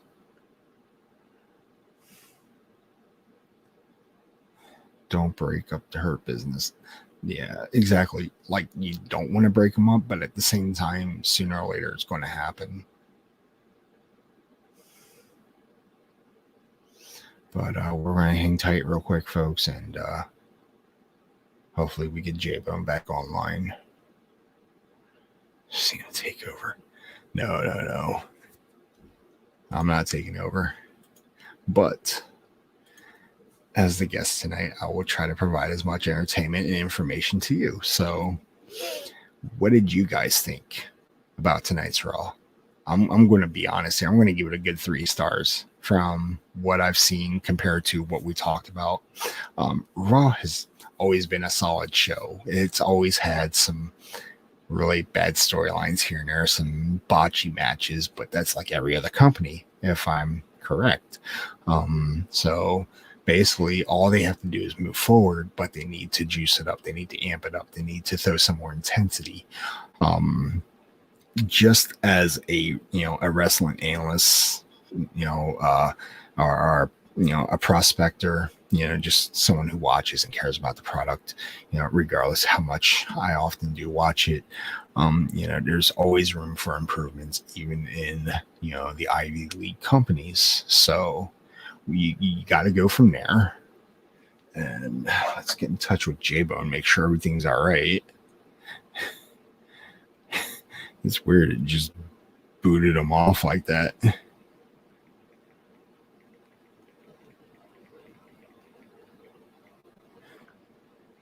Gotta keep in touch with the boss, man. So more than likely it had to been a computer crash, but yeah, like Raw has a lot of work to do, sorting things out. Like the whole retribution thing, if they're going to break them up, do it soon, because it's going to destroy their credibility as single superstars down the road.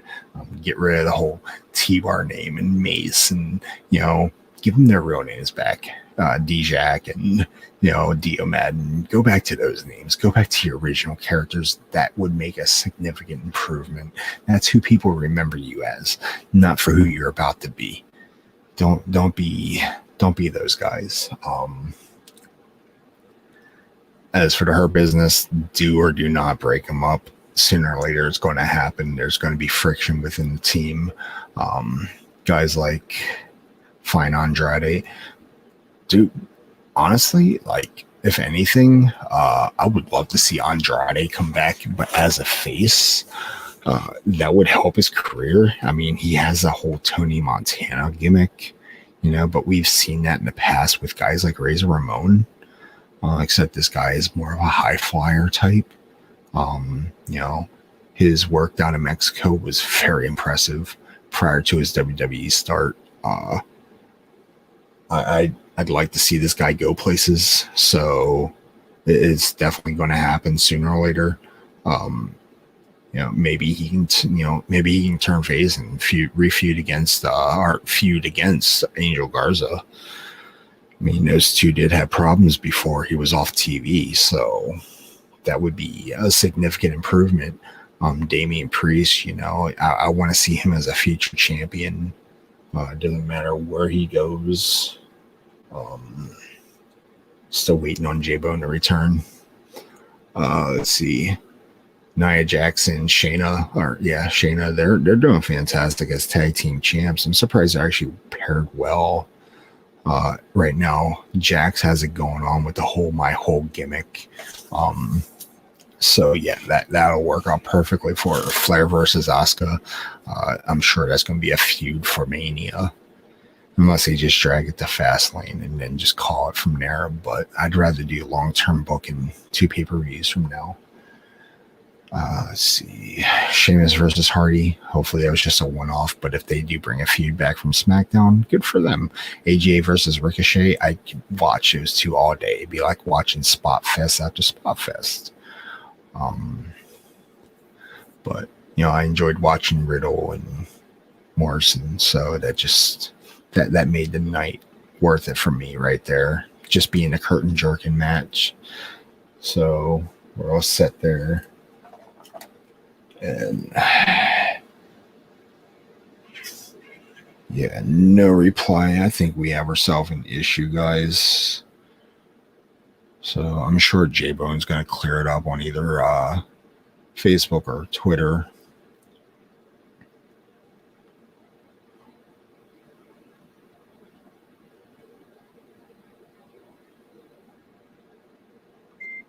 Uh-oh.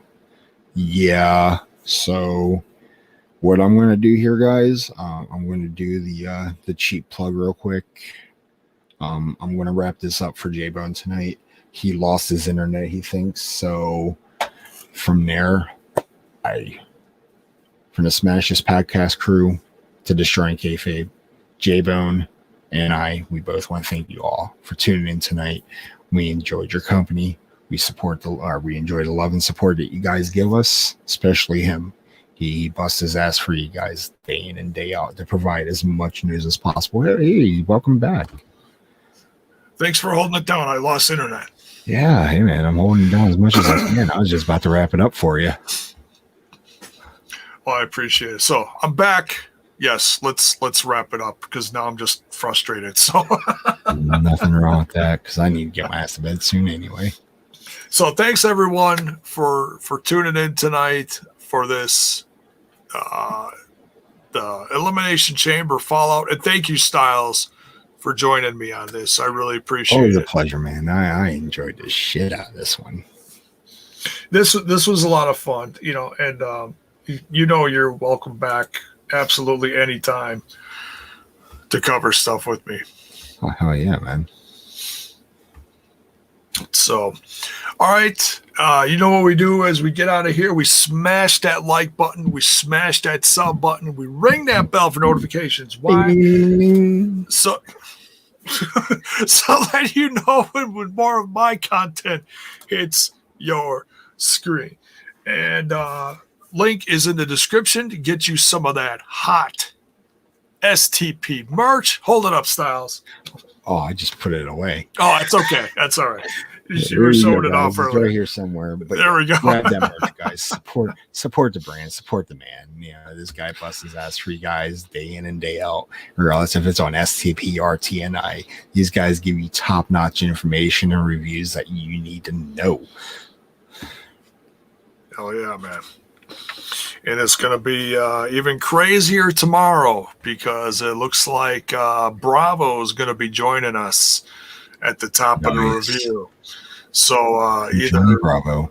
either we're going to be roasting him or he's going to roast us some more like usual. So we'll see what happens. Probably. So yeah, we'll be discussing all that and what happened with Penzer. And we'll see how that goes tomorrow. But nonetheless, catch me over on the watch along tomorrow, 6 o'clock Central, 7 p.m. Eastern for the start of the watch along, which is BTI rolling into then Impact Wrestling because they got that pre-show now, and we're covering all 3 hours. We'll see how well I hold up for this. So tune in tomorrow night and then come back here Wednesday for AEW Dynamite and so on and so on. So we'll see you guys real soon. Much love. Again, thanks for the glitch. I hate it when that happens, but it doesn't happen too often. Thank God for that. So we'll see you tomorrow night over on TNI. Check you later. Peace out, guys.